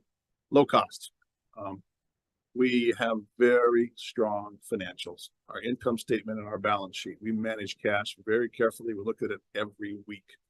Every month, we look at our power supply rates, specifically fuel and PPCT. We are able this year, because of the work that we've been doing so far this year, to actually dampen the increase of the August bills from what it normally would have been. I checked with customer service. There were very few complaints of high bills in August. That's very common, because the August bill is because of July load. Kilowatt hour sales are typically highest in July.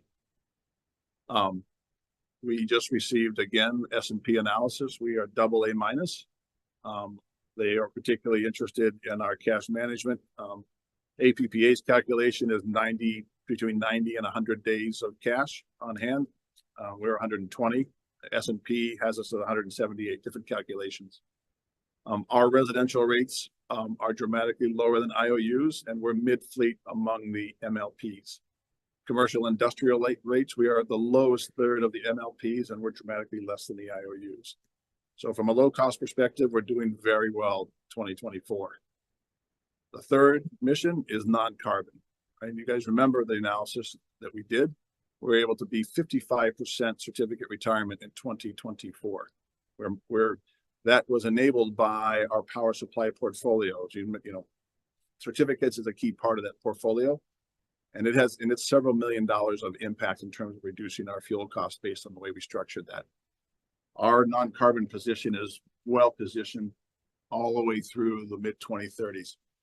So big picture, we're doing very well as an organization.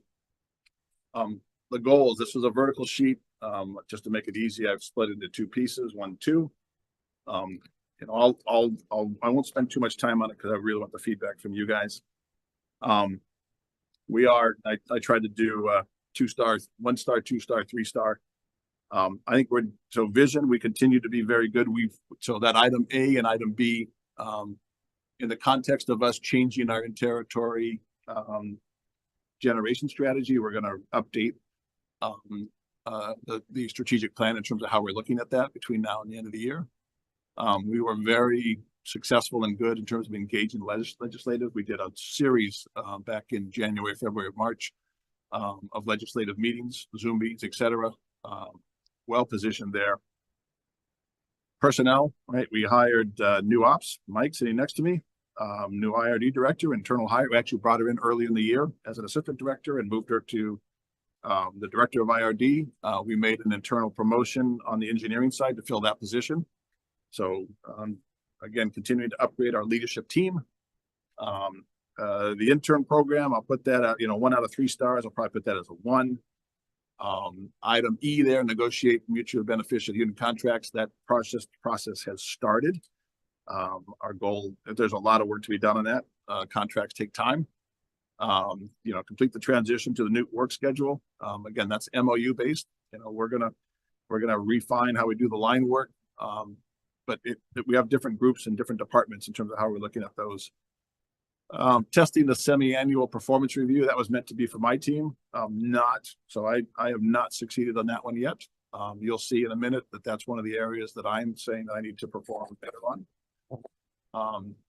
In terms of the customer section, each one of these, I won't go through everyone individually. I should say actually, revamping RMLD.com. We had done some work at the early part of the year. As you guys know, we had to make a tough decision relative to how we staffed communications. You saw from my note, we have a new marketing manager position. She has started, she's hit the ground running. So I'm confident that we'll get all of those customer items done by the end of the year. I wish they were done now. We mentioned the customer portal as well. So all good stuff. Recruiting large new customers. That's always in process. Some of our customers that we thought were going to be bigger 2 years ago are finally ramping up. One of the 3D printing companies is expanding, which is good. I'll get feedback from you guys in a few minutes. Platform, selecting the new AMI vendor and establishing milestones. We're actually in the contracting phase of that. We did select a vendor, the top 2 actually, because we aren't going to, we're going to keep one in reserve in case we can't get the contracting done. That was a well-run procurement process, which was great. Land, you guys know that I give you guys intermediate updates on land. We can get more details at the right time. So that's going quite well. Internal data analytics, it's going well in terms of load forecast. We haven't been as successful yet in terms of applying that to operations. Some of the things we talked about on the overtime, we'll focus on that piece. Funding, we specifically, when we put this together at the early part of the year, we were anticipating doing some significant debt funding. We won't need that right now. However, we did map out and we took initial steps relative to bond, meeting with both the town and MWIC on several occasions. And again, like as you mentioned, as you remember from the last meeting, we've got our first grant. We've done $48 million of submissions, but we got the first one back. We're hoping the other ones will come through as well. Power supply, right, there's a strategy to, RMLD owned and territory generation. We've talked about that and we're actually implementing that. The MOU for in-territory, load generation asset, that was a carbon capture fuel cell. We've paused that purposely, so that's, U is paused. The in-territory generation projects for the various schools. I met with, the town manager and the assistant town manager in Reading relative to two of the projects. I'll be meeting with the head of the school committee the next couple of weeks on that one, so that moves forward nicely. And then W is the long duration storage projects. Those are on schedule to be installed at the end or first half of next year. So that's a quick summary in terms of goals. I'm feeling confident that we're going to hit all these goals. In terms of areas for improvement, so this is my feedback on me. Establish key metrics beyond the basic actual versus budget and dollars per megawatt hour. Need to create a, we haven't finished this yet, but I need to make sure by the end of the year, if not before then, a management team dashboard. Data analytics. Again, this business is increasingly data centric. And part of both of those is, what are the cost trends? Pam, you and I talked about this last year when we first got started, but cost trends are across all different categories and make it easier for when you guys look at the warrant approvals to see that. I am committed to create some SMART goals for both my direct reports and myself. These are broad goals purposely, but we'll put in place, financial goals, et cetera, as we go forward into next year. The other element is project schedules. One of the things we learned by doing the carbon capture fuel cell project, a lot of work was done on schedules and analysis, et cetera. But schedules, budgets, and milestones is part of that program. We're going to try and apply that to the other projects that we have as well.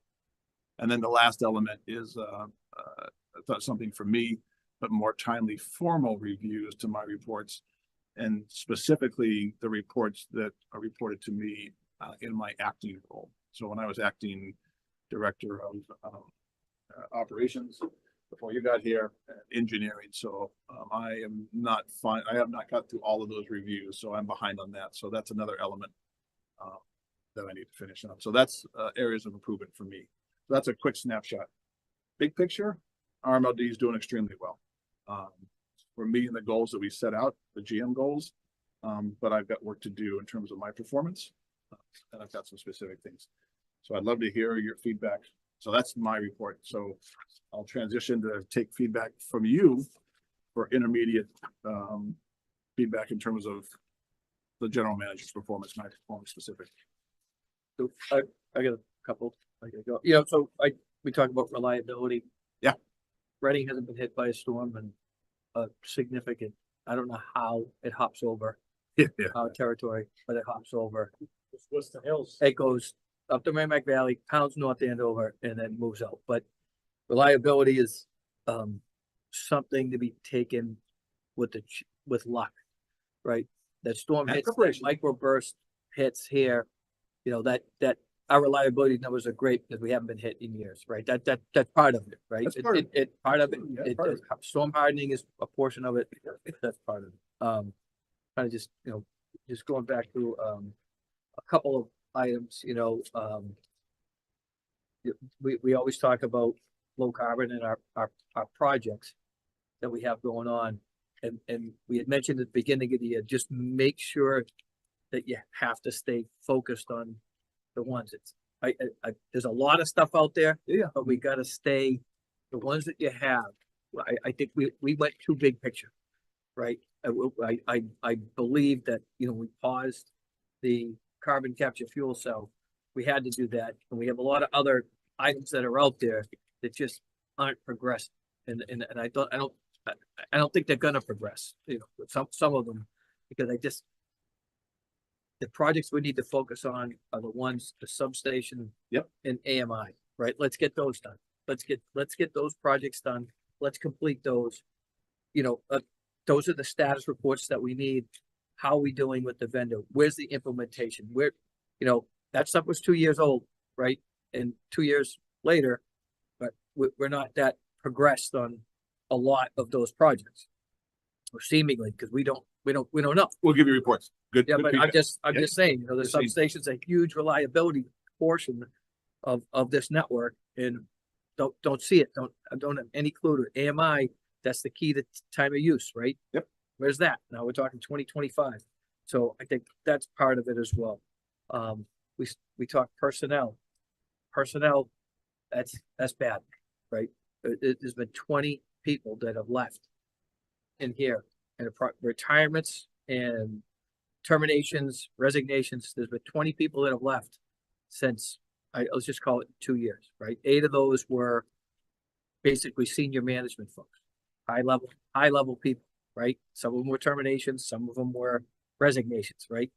Huge amount of turnover, right? In here now, right? That's massive. That's, a quarter of the organization. The institutional knowledge that was here is gone, right? We've been without an engineering operations director for a long time. That institutional knowledge walked out the door, right? That hasn't been replaced. That's key to making sure maintenance programs get staying on track, whatever they are, the programs that were in place that were running, I don't know where they are, what they are. So Hamid came in sometimes, it was quite boring sometimes, but it was effective because you knew what was happening.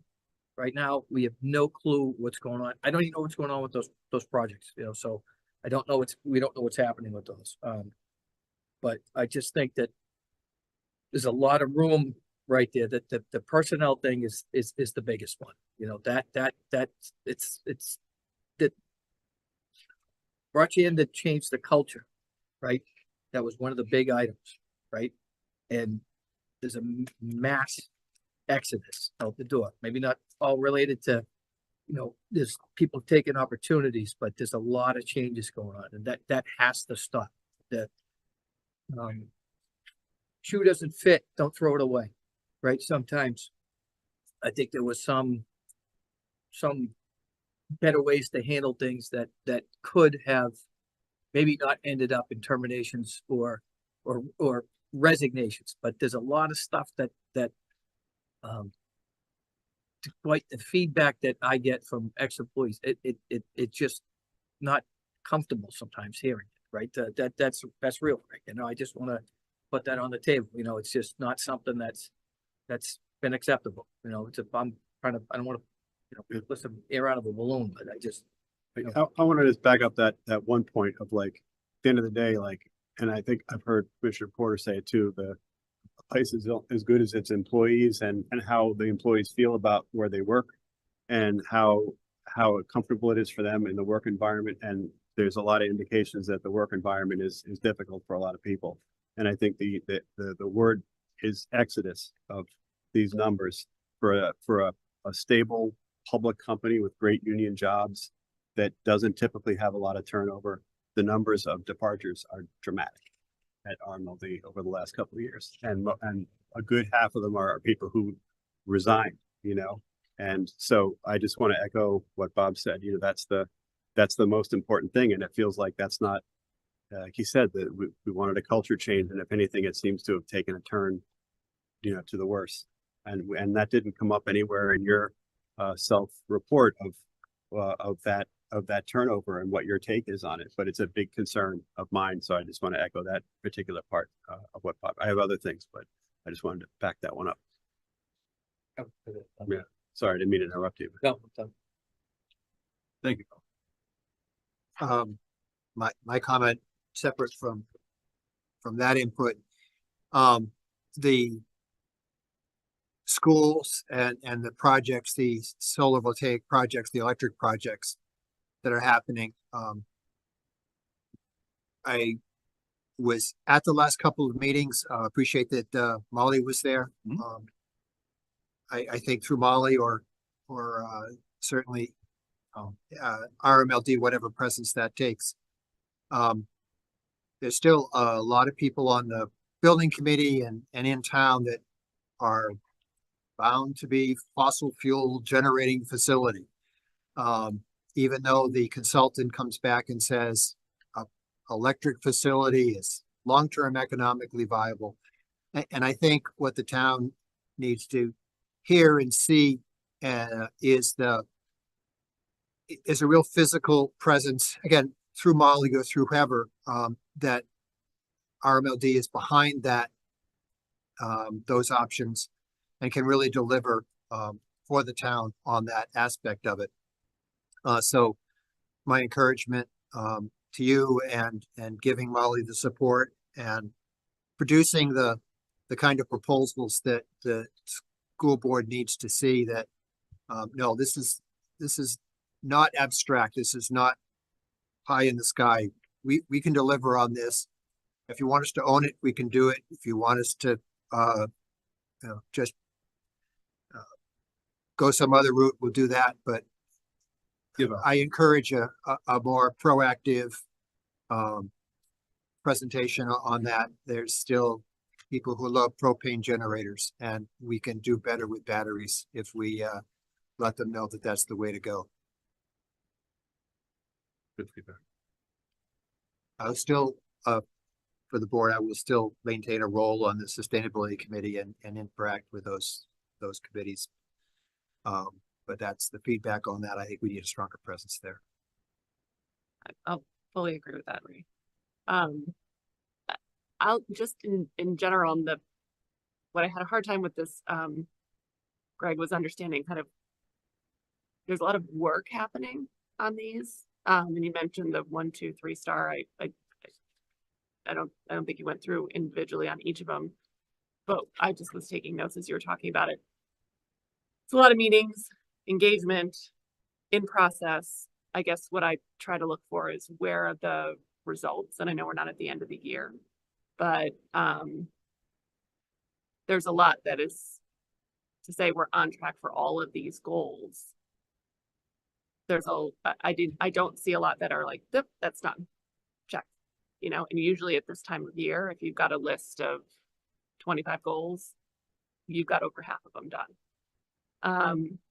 That's what I would expect in kind of, you know, my outside of this room life.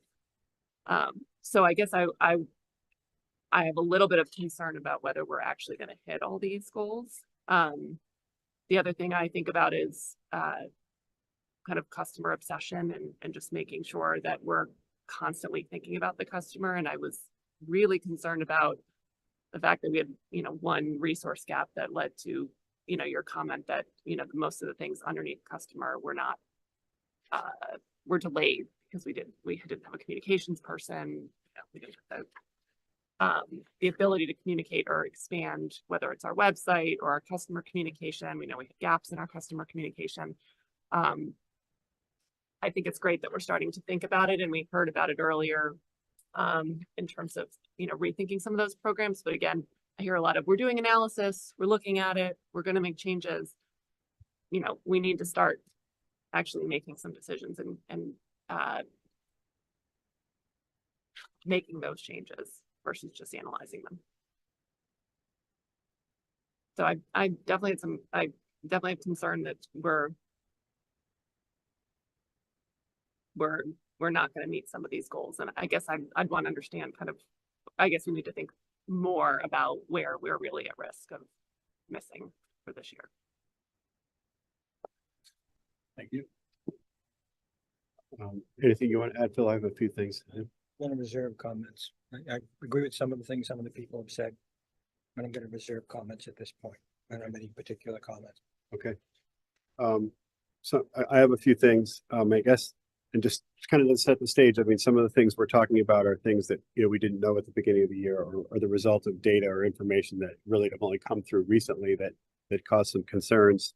So, you know, one is, I do think that it was a good conversation earlier. I know it was a little awkward to have an ex-employee in the room. I think it was a good conversation to have. And I did hear the gentleman from E&E, Bob, as he walked out, said, you know, those numbers were approximately right.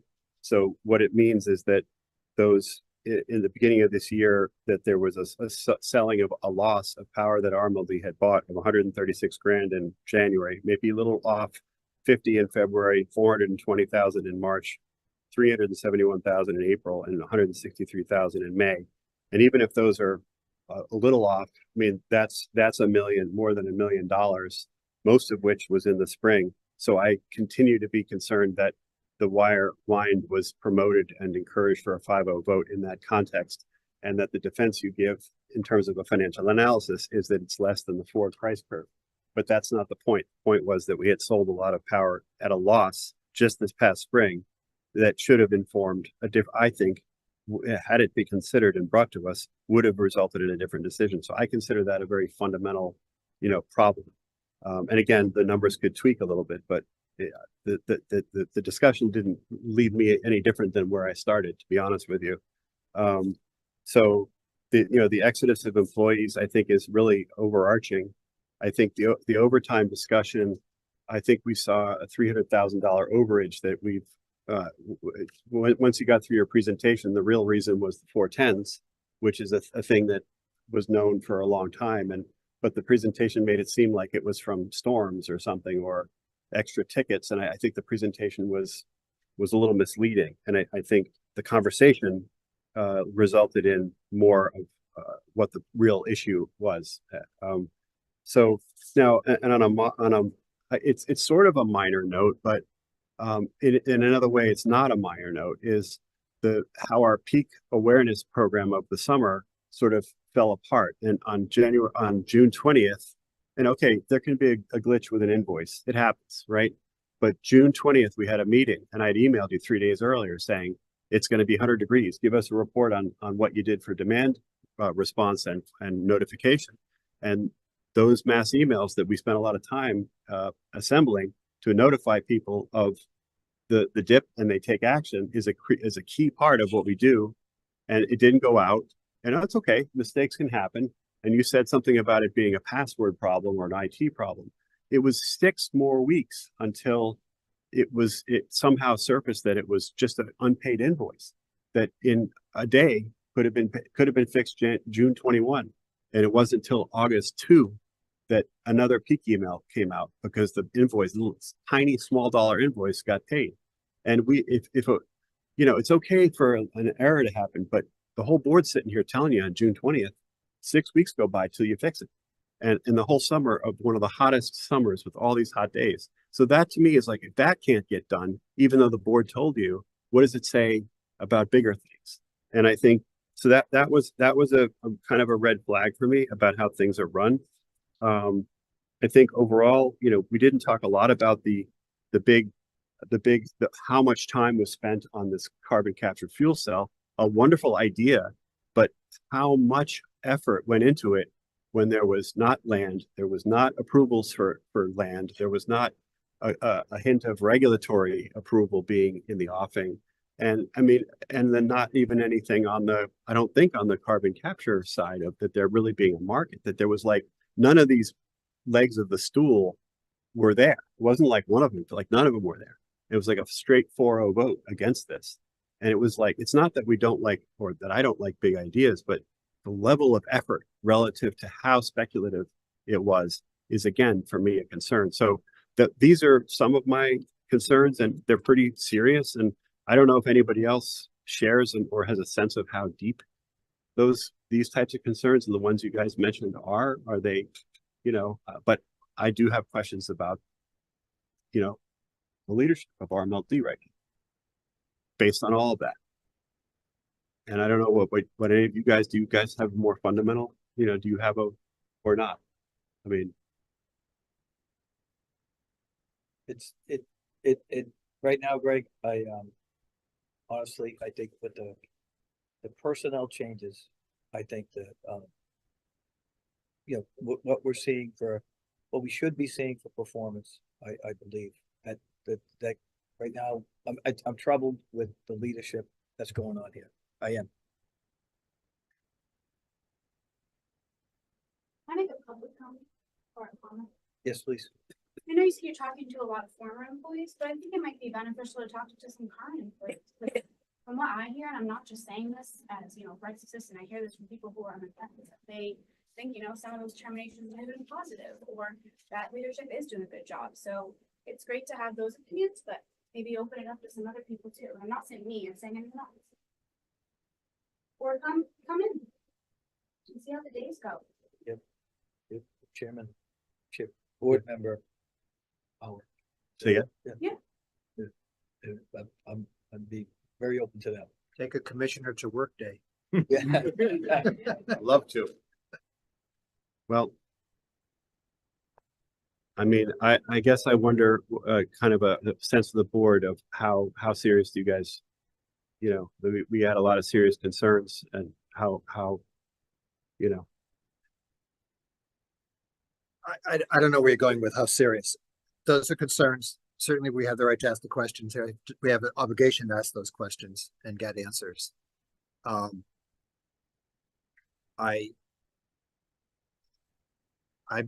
reluctant to make quick judgments in terms of leadership. I think we need to work through those questions and get guidance on how to do it. If it means more program management training or more HR training or whatever other skill training we want to do. I think there's a myth that, oh, things aren't going well. I'm not getting the answer to the questions fast enough. Therefore, we've got to make some major change.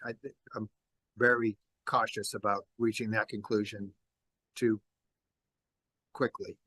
Yeah, I'm on the same. But page. it's I'm on the fine. same It's page. fine to say, you have some questions or issues. You didn't get a response quick enough, but be careful how far we take that. That's We have a process, right? Part of our contract with Greg is a process. I Yeah. appreciate that. We're Okay. reviewing goals. We're giving feedback. I was asked by the chairman, where am I headed? I'm only expressing that we don't rush to a judgment or reach a hasty conclusion. That's not the direction I'd be heading in this. So I just, part of our contract with Greg is a very defined stepping process, right? So I think if we either enter into that or we don't enter into that Yep. part of that process, right? Because that's the only way we could have these discussions. Basically, like any one of us being put on a performance improvement plan, you know, at our places of employment, you know, if we want to see certain things or hear certain things, I think that's what we're gonna have to ask for. Right? I think my huge concern is personnel turnover. Yeah.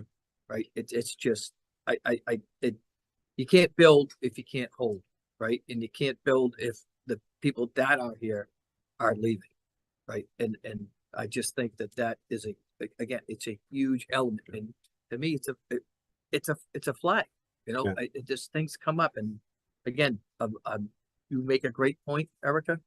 You know, I am getting one point of view, right? I'm stuck where I am, you know. And I would just add to that is, I think, you know, 75 people, 75 different opinions, right, on what's happening.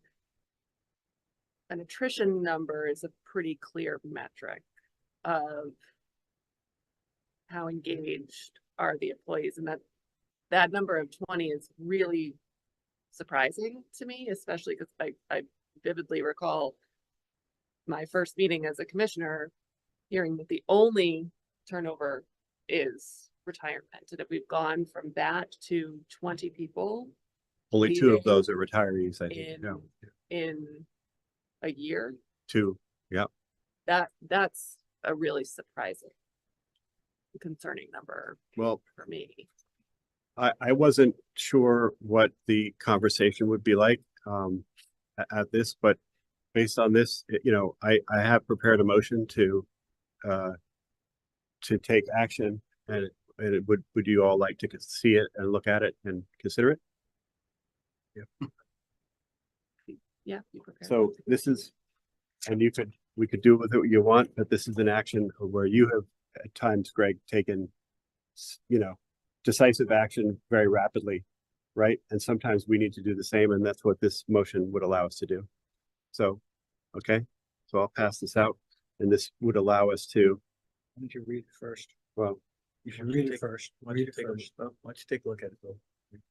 yeah, so this basically takes steps under your contract, pass them down to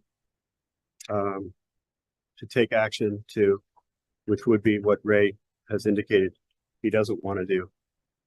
But if you guys want to take action, we can do it with this motion.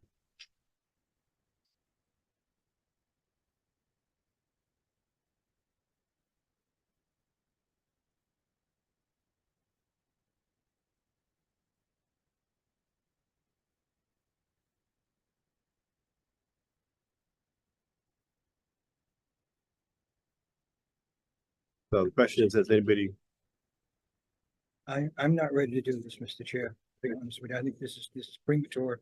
Mhm. You know, slinging this on us at this point in the evening. I'm not, I don't agree with this completely. I think, you know, we need to, Greg has got the feedback. He needs to respond to the feedback. And then I think maybe something like this may be appropriate if judging from the feedback we get. I just don't think it's appropriate at this point. I guess I just have a question on process. So two pieces. One is you asked for us to read it. Do we need to read it, given not everyone is? well, if there's if somebody wants to read the motion and second it, then it's a vote. If it isn't, it isn't.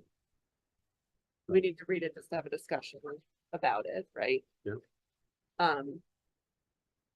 The second piece is, and I'm still learning all of the processes here, but can we actually have discussions about something like this without formally entering into a This has got to go process? to executive session. This should be a discussion. We're talking. No, it's performance related. I guess I'm just trying to understand how do we have a discussion about this particular issue without going into the. I would recommend that we talk to legal counsel. You talk to legal counsel as to what the proper process should be. But who? Right. How can, Got to be some legal counsel somewhere that could. we had this discussion the other day that we're not capable Right. of doing that. Right, we're not allowed to hire We're not legal allowed to counsel. hire or talk to anybody because it's not, we don't have the power as a board to do that. I guess So- I guess that's where my question is going is, you know, whether this is the direction that we ultimately want to take or not, is there a way for us to continue to assess these concerns without this process? I think, like I said, I think it should be, the general manager has heard our concerns. We should ask him to give us feedback back on those concerns. And then we go from there. I mean, I didn't question whether we can even do this, because this is not on the agenda. Well, the agenda This is does have, not on the agenda does have, response and action, potential It's action. items. not, I question whether this is even legal. Okay, so, This question, you know, because it's not on the agenda. so why don't we take 5?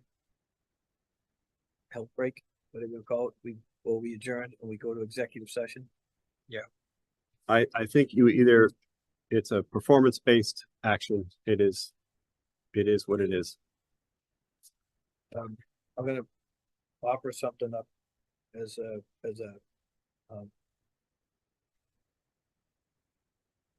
potential motion. Right? And, in accordance with section 7.1 of Greg's contract, right? We, are gonna look into Greg's performance, right, at this time. And I think that I gotta word, I'm trying to word this in a certain way that gives us the ability to have a discussion with you about your performance as general manager, right? And that's according to our right in this of section 7.1 of the contract. Yeah. That would be my proposed agenda item for meeting to be determined. And I think the next item on that, actually we can't because it's not an executive session. Right. Oh, we're not in executive So session. repeat again what you're. Are you reading the motion? I'm gonna read it. The Board of Commissioners directs the chair to prepare, um, a review of the general manager, in accordance with section 7.1 of the general manager's contract. Right? I think, or do you wanna? Can I, Yeah. do you want me to just read what? No, We can read- don't read it. Yeah. And No, then- I and know. then I we can think- discuss. I think Well- Bob's motion is the motion that should be made. I'm heating Phil right here. Right. I am. You know, I've been through a termination for general manager. It's a legal process. It's a legal process. My time, I've been through it. It's a legal process. Yeah, and it's, So I think. the but I motion think sets, the motion- motion would set forth the precise process that is laid out in Greg's contract. It exactly comes from his contract. It But I is think totally, But I think Bob's motion would be the one that we should vote on, not this one here. I'm not sure what the difference is, sorry. Well, I think it doesn't get into, like the definitive. I'm.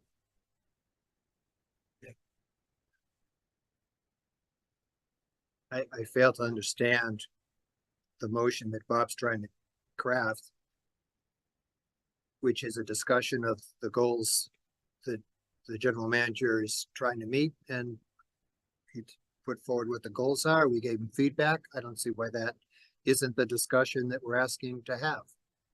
We don't need a motion to achieve that. Right, and that's, I think, you know, that's what I'm saying. I say Greg has got our concerns. He needs to come back and respond to that. I don't think this motion is even appropriate at this time.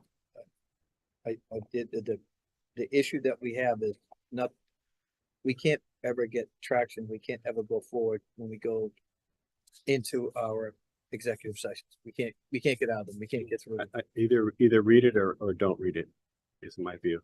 If you don't want to read it and you don't want to do it, then okay. But yeah, either do it or don't do it. I think we're going down a very bad road right now. And this is something we're gonna regret later on. I know this motion. And, okay.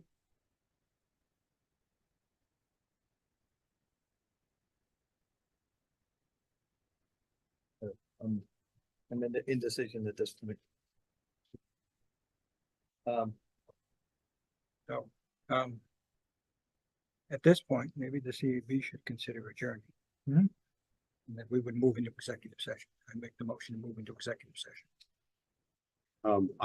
I would just ask if we want to take action or not. If you don't want to take action, then I don't want to take action. I don't want to take action. I think it's a very bad road to go down at this point in time.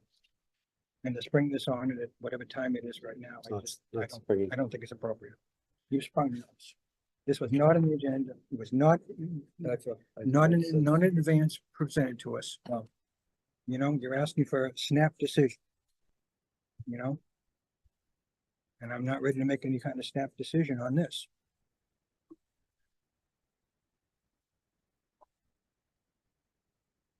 So I asked that the CAB, you know, move to adjourn their session. And then I'm gonna read the motion to go in executive session. Okay, I mean, we're prepared to adjourn, Chief. So you just want to read the motion?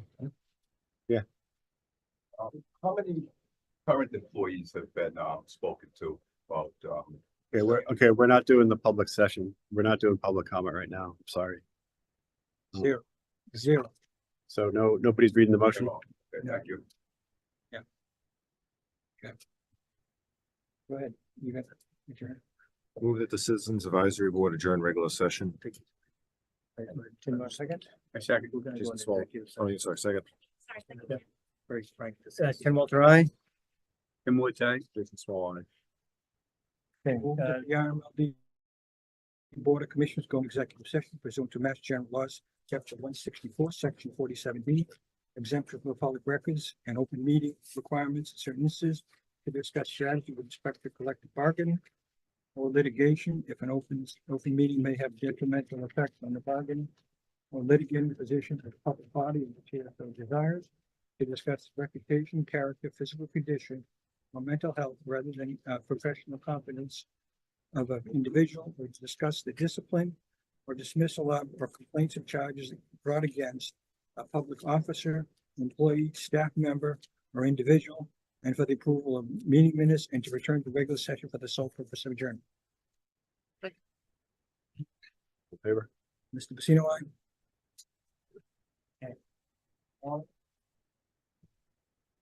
Yes. All good. Good thing. So,